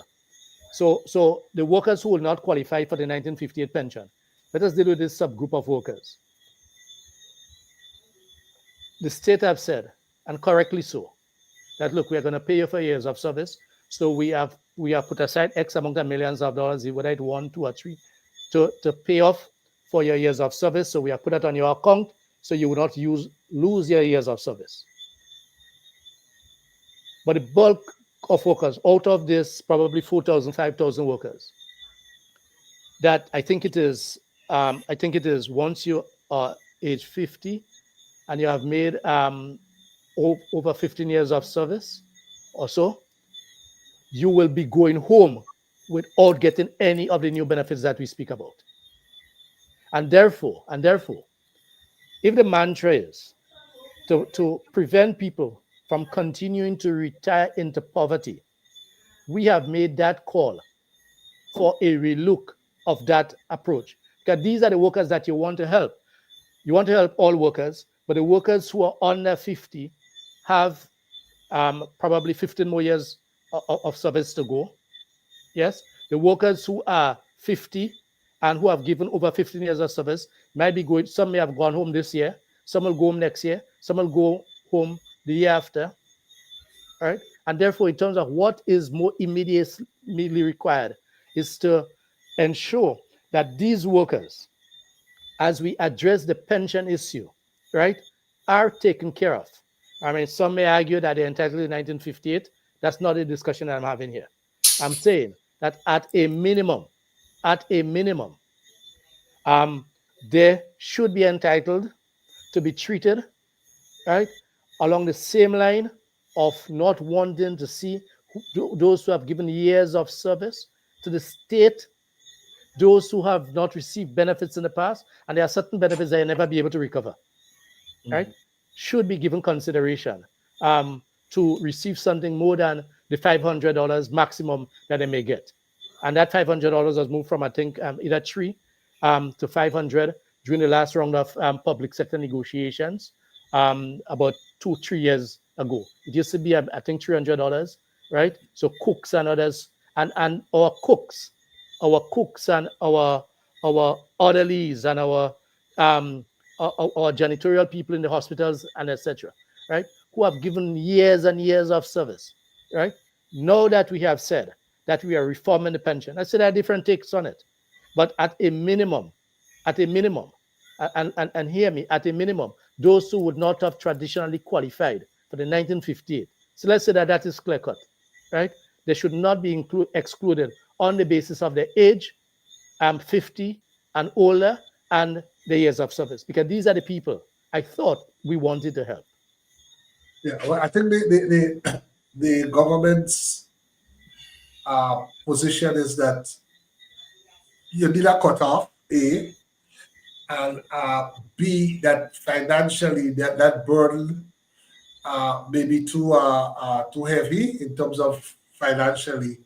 And thirdly, the point you made about increasing that monthly allowance. That's where I understand the government is coming from.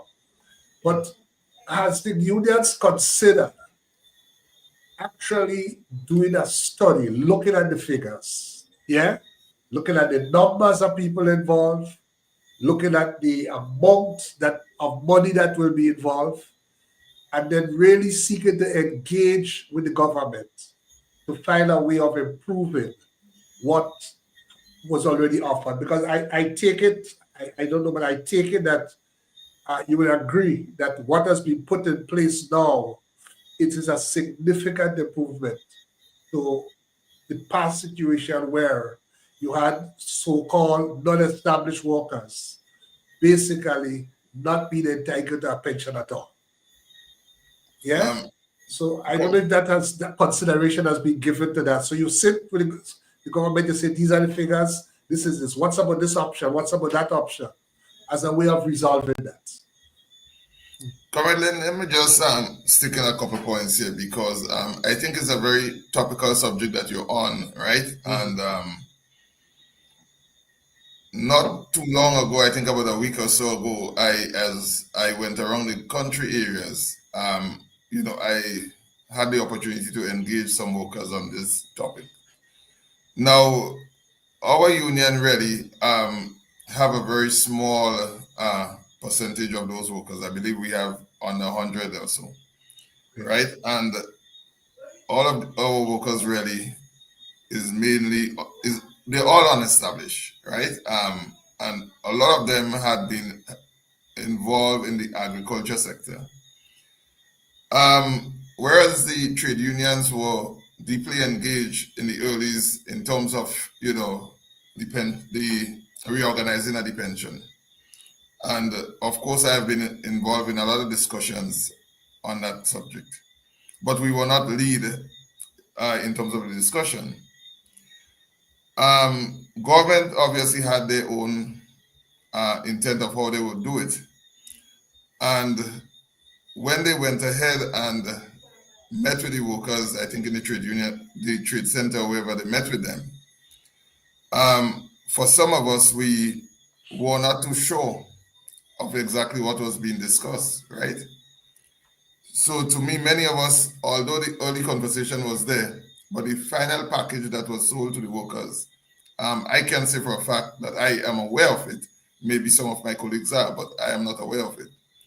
But as I've gone around the country, right, workers have begun to ask questions about this new pension, right?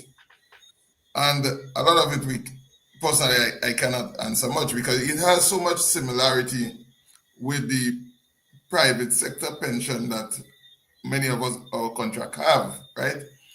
And many of these private sector contracts, it have a lot of things built into it, right? For example, what happened if a young employee, so Andre talks about those 50 with the 50 years of service, 50 years and over with the 15 continuous years of service, who currently gets the ex gratia payment, right?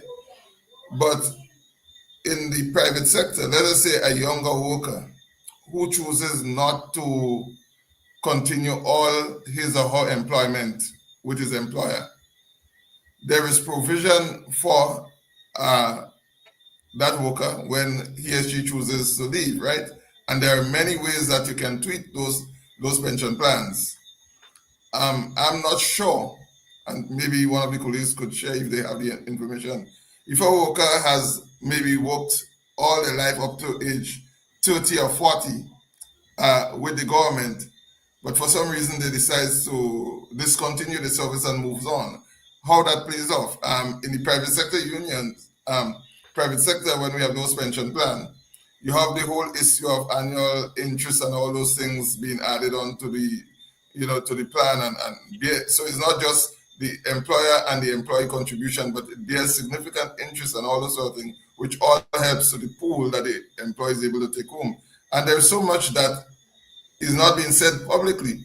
Maybe it's been said, but you can see that there is a need for education in this matter. It is where it is, but a lot is in the dark. I mean, is it the consolidated fund where these monies are, and is it being invested? And there's so much that you need to know.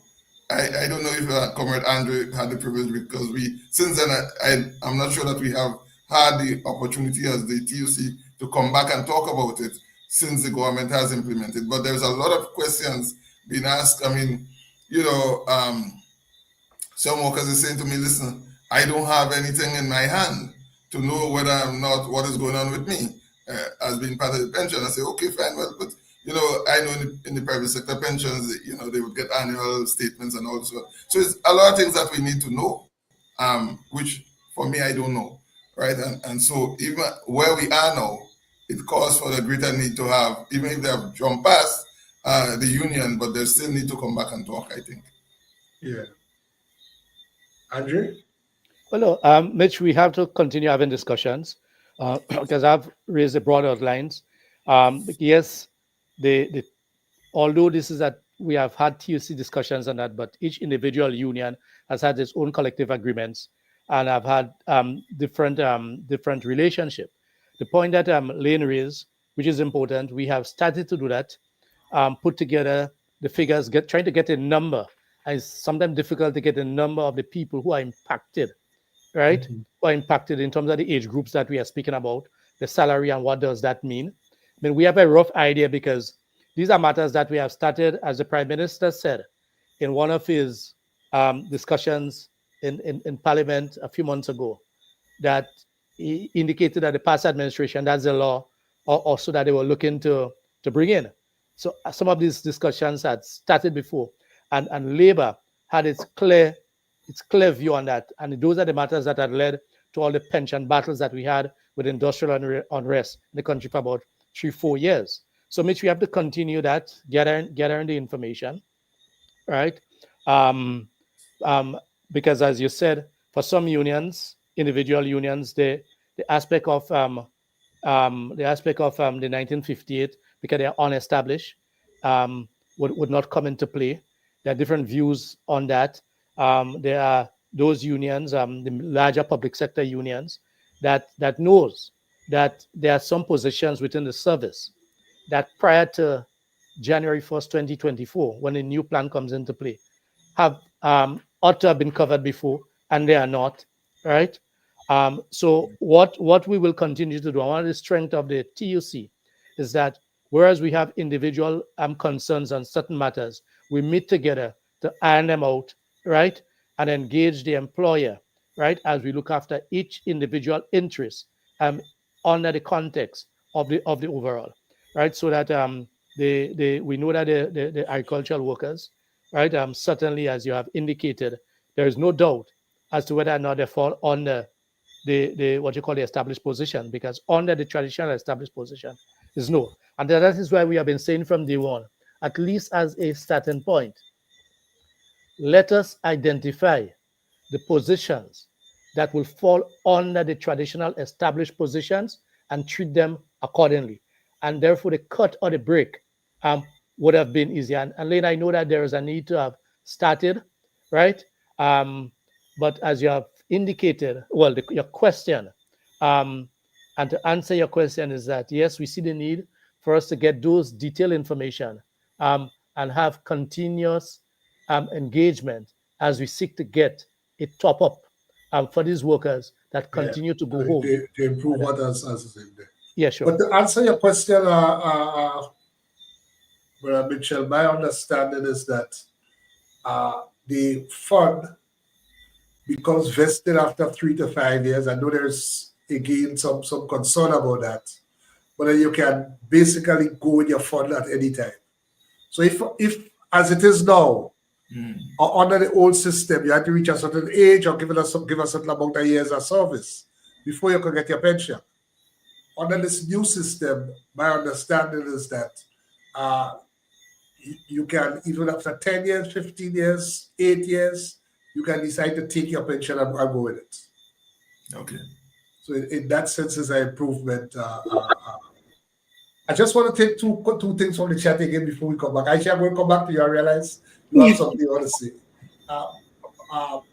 Marcel Delva says, what role can unions play to help our people, especially our young people, to skill themselves for the job market? Farmers, contractors, homeowners are complaining that they cannot find laborers. And then also, I just want to take this comment also. Governor Marcus saying, I would really like for us as a union to also advocate for personal development, improved dedication to efficiency, and productivity to go hand in hand with benefits for workers. And then Bruce Phillips says, yes, definitely, more PR is needed to maximize visibility with the social media platforms. Education is the foundation to meaningful change. And finally, Norman Price says, I think we should look at laws for the protection of the aged. In that way, persons who would then need to go to a home would most likely be able to pay for that need.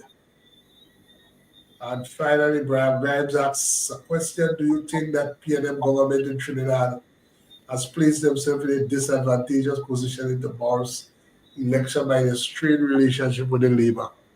But I guess by tomorrow we'll know about that. Not too long from now.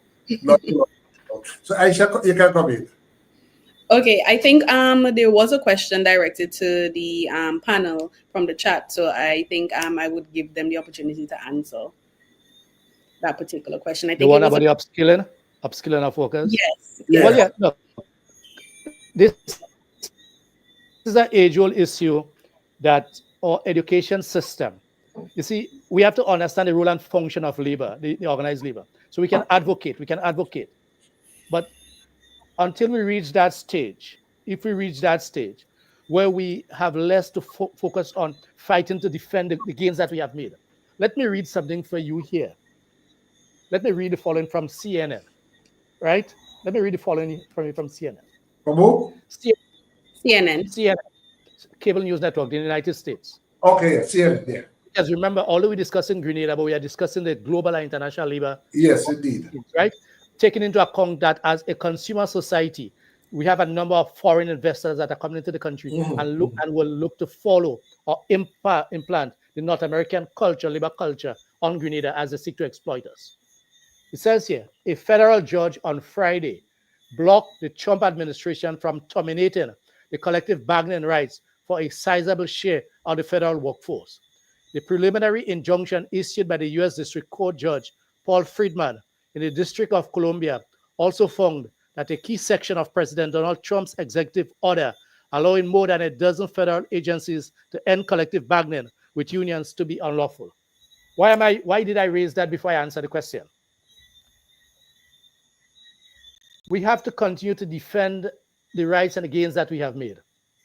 And in doing that, the other aspect that we would like to focus on, like the education, training for the workforce, these become secondary natures, although they're important. So hear me. When the day comes, and we as practicing trade unionists have to be out in fires here, there, and everywhere, because the employer class is looking to take back or roll back the gains that we have made. Our focus has to be there, right? So in societies, probably in the Scandinavian countries and others, in societies where there are better living and working conditions, you can find a more collaborative effort where the social partners can find time to address these broader societal issues. Now, on the question of the job market, first of all, we have to define what is important for us. And we have to know where the country wants to go. And we have to call for training, investment in the different areas that we identify. Right? We have some scenarios where it is easier to get work elsewhere rather than doing probably 8 to 2 or let us say 6 to 12. Right? You can do certain work within the state and you make a faster in income. Yes. So one of the things that we need to do, our institutions, where are the training? Years ago, I'm not sure where they are now, there was the Maribor Agricultural Farm School, right, which probably need to continue to be expanded, right, and such. Because I have heard that issue about you can't find that workers. But I have seen in certain industries where scores and scores of workers are turning up for interviews for 2 jobs. Scores and scores of workers are turning up for interviews in 2 jobs. And probably Comrade Marcel, if I think I know who it is, Comrade Marcel Bemba, a very hard worker, a very dedicated comrade, right? I shouldn't say former, member of the trade union movement who have been always concerned about the workers. And probably the time has come for the farming community to be engaged in some form of discussion where we can get youth to turn out and have some direct interaction with them. It wouldn't change overnight, but we explain the importance and benefit of agriculture, right? We explain to them certain long-term benefits that they can have, and it's not just a pankwai, yes? So it requires that broader societal, and we are willing to play that role, right? To assist in that role as the labor movement, right? So if, for instance, that session is organized, probably the Comrade Senator Roderick Sinclair, right? Where we can speak about the importance of agriculture, of the jobs that are available, right? Probably in some symposium, and some commitment can be given in terms of your long-term engagement, even on a seasonal basis, right? With some of the farmers like Comrade Marcel, right? And others, we may be able to address some of that. We are turning out people from school with 10 and 15 CXCs and other subjects, right? We are turning out people who have not been able to use technology into agriculture, right? Because we have that mismatch. So it's broader, it requires a broader, not just discussion, because Grenada is not short on ideas. Where we have been falling is on implementation. We need to identify 3, 4, 5, 20 people who have a track record of getting things done, yes, to help in some of these leadership discussions. Okay, we have to end in a while, but let me just say on that, Andre, that over 25 years ago, in fact, probably more than that, in France, and I just use that as an example, they determine when to pick fruits, Yeah. Correct. right? Correct. When to pick the for the wine industry. Mhm. The grapes. They use satellite technology Yeah. to determine that. Yeah. I only make this point. We speak about people coming out with a lot of O levels, A levels, and so. When we are able to use that to develop technology and marry it with agriculture, then I think we'll attract a lot of young people. Yeah. We Agreed. still do nutmeg in Grenada as it was done in 1846. Yeah. Yeah. Before we end, though, I just once again I want to recognize the sponsors: Gel Professional Solution, Gem FM out of Canada carrying this program, and also Grenada Technical and Allied Workers. St. Mark's, the big red machine is coming, red hot and loaded with power. Experience the power of organized labor from the St. Mark's Secondary School at Waltham to the Alston George Park. The Technical and Allied Workers Union on the road this May Day from 9 a.m. sharp. Energizing the theme, defending workers' rights, rebuilding solidarity, securing justice and fairness as we march forward together. Secure your t-shirts now for only $45. Contact your shop stewards or union office today. We march, then we celebrate at the St. Mark's Secondary School with the big bad stunner sounds. Absolutely no vending allowed. Transportation provided. Loads of tasty foods. Bar under Eskimo conditions. This May Day, the big red machine rolls. Powered by the strength and energy of the Technical and Allied Workers Union. Celebrating labor this Labor Day. Tawu with and for workers always. Join us. Yes, Brother Cephas, if we take closing from you, we haven't heard you for a while. Yeah, just to chip in quickly on what can union do to upskill workers. on our end, we place a heavy emphasis on training. Once you find employment with us, and we assess you, and we see that you are trainable, we send you forward so that you can leave the level that you're at, and that your earnings can increase. On the pension, we are not involved in that at all, but as an umbrella body, as a member, we do support the position of the TUC. There is much discussion there that needs to be had on the minimum wage. I have known and I've seen that persons who have lost their job as a result of that because the employer could no longer intend to pay that salary, and so on. So, but once you find work, if you find work with us and we assess you, we're talking about upskilling you now as well. The person wants to know in the chat. We assess you, you are put through the paces, and then we take you up to the training where you can have your increases and so on done. That is how we do things. And it is important. I think we have to emphasize too that we cannot overemphasize the need for education, the stress on education, right, in all its areas and aspects as we go forward. I really wanted to touch a bit on the history of the union, how I had my stuff. I don't know if the time would permit that. We have gone on before. We'll allow you to do that. Just briefly in a synopsis. Yeah, yes. I mean, yeah. I just want to quickly say that Seamen is an offshoot of the Grenada Workers Union. It was from 1953. Our first agreement was on the 1st of January 1954. And that provided wages increase between 5 and 15% of the various categories of stevedores and longshoremen.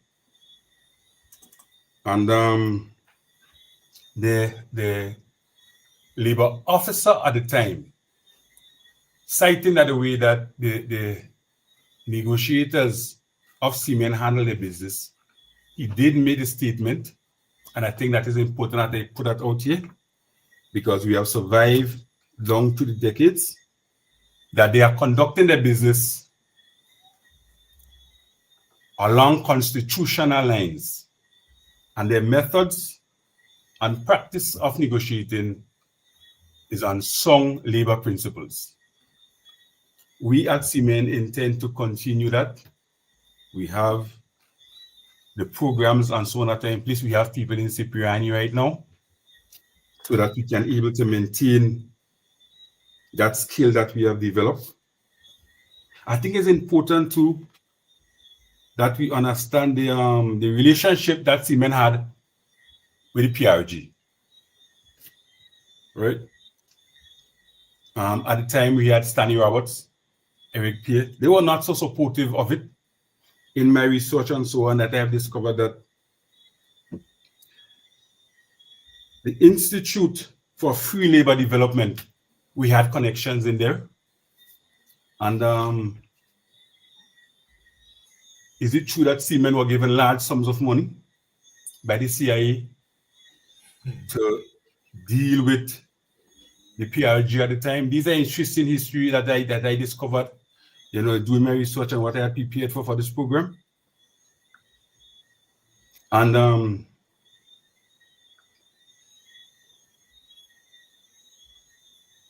in some of the reports and things that I have seen, that in July 81, that they were supposed to bring out a newspaper or thereabout, a newspaper, and this information had come forward. Stanley Roberts bring these things forward, and that they intended to fight. In other words, Seamen, with the relationship with every government, for what I've seen, is that not one that will lie down, roll over. They stand. And we certainly intend to do the same, we who are in charge today, to stand rank by rank, shoulder to shoulder. We will stand.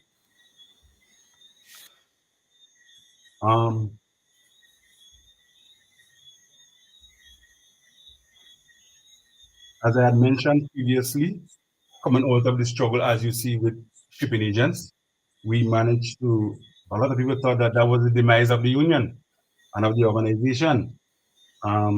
Just to reverse a bit, the first cornerstone was laid by Ramsey, President Ramsey, in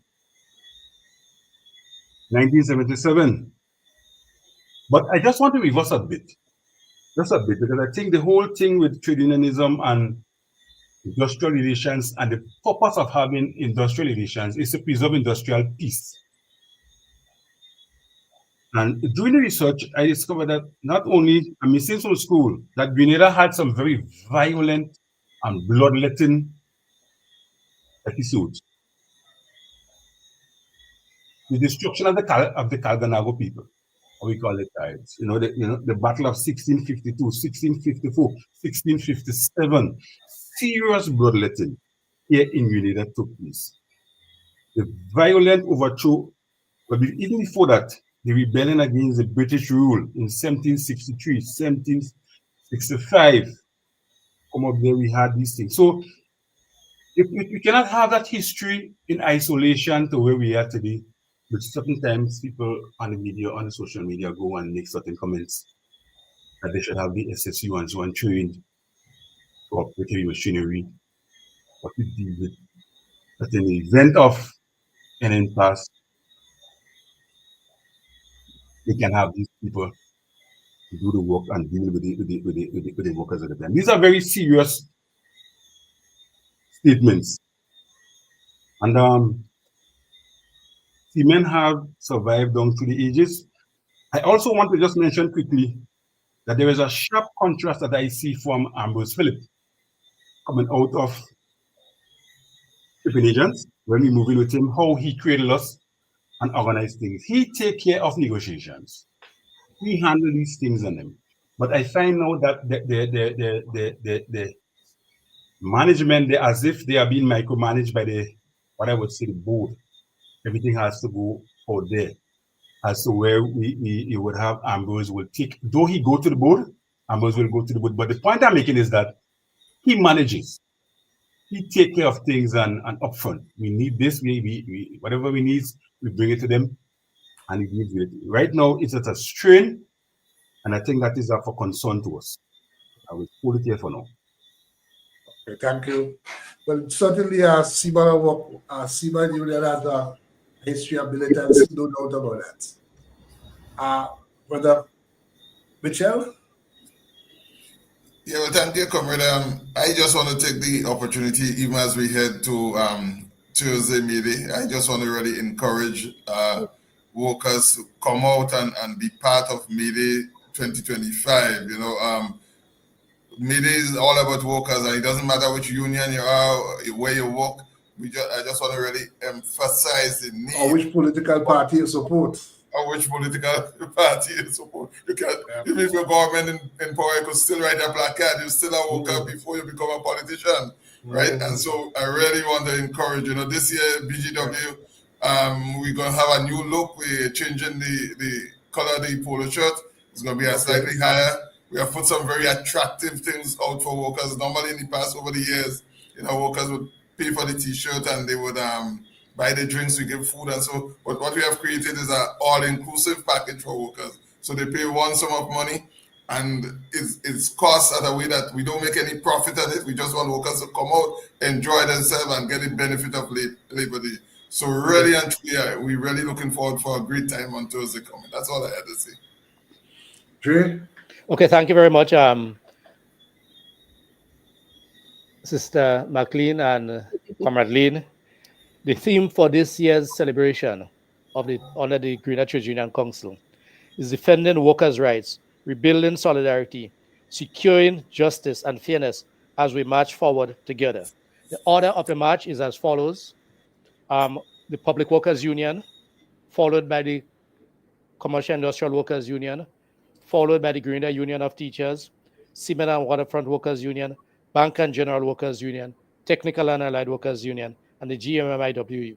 Now, in this discussion, as we close, we cannot forget our sister, brothers, and comrades in Carriacou, because the TUC Carriacou is having its own activity.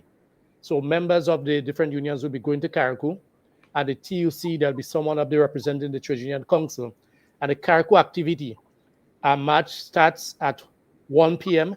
in front of the administrative building, that is opposite the police station, onto the botanical gardens, where the celebrations will take place. I use this opportunity to ask all workers, unionized or not, to turn out and celebrate with us.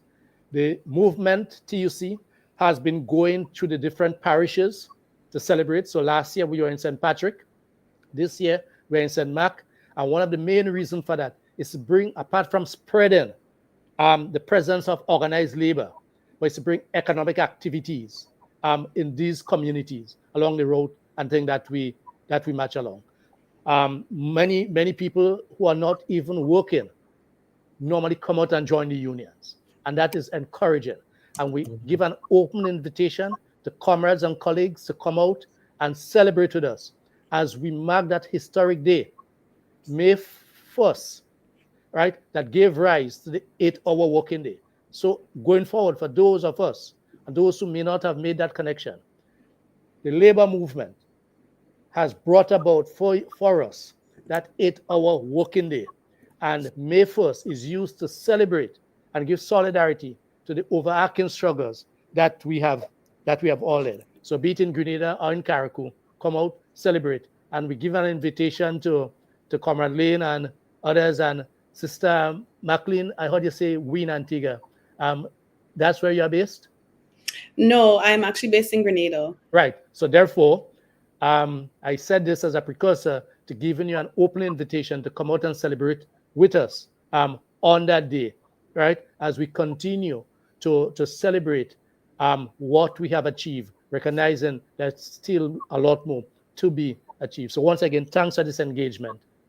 Thank you very much. And to all the listeners, take care. I'll give Aisha the last word, but I just want to take one. There are several comments, but just one. Someone is asking whether Tau Credit Union is open to non-members. Yes. My recollection, Shirlene, have been best I think we have expanded that, you know. I can be a little bit here corrected, but I know in the past it was for members only, but I think that may have been expanded. Okay, good. Aisha, the last word to you before we close. I just wanted to let Senator Andrew know that I will be out celebrating with the workers on Thursday. It will be my first time actually being out on the road, so I am excited to observe and to see what the day is all about. And I just wanted to thank all of our guests for joining. I'm kind of disappointed that we didn't get to hear much from Shirlene. Herbert. Yes, because I was really interested in hearing more about the women's rights part of it. But I hope at some point we may have another show and invited. We will. But also, I wanted to thank our listening and viewing audiences, especially I realized that the comment sections have been very hot tonight, and everybody has been commenting and engaging. So we truly appreciate that. So that's my end. Oh, in addition, before you go, Mr. Layne, I just wanted to acknowledge Adriana Young, the young lady that was found in Guyana. Yeah. Just wanted to acknowledge that, you know, when there's that is a regional issue. And I think that we should at least acknowledge and, you know, sympathy to her friends and family. And we hope that justice is swift in this matter. Okay, so thank you, everyone, and good night. Good night. All the very best. Take care. Till next week. Okay, bye.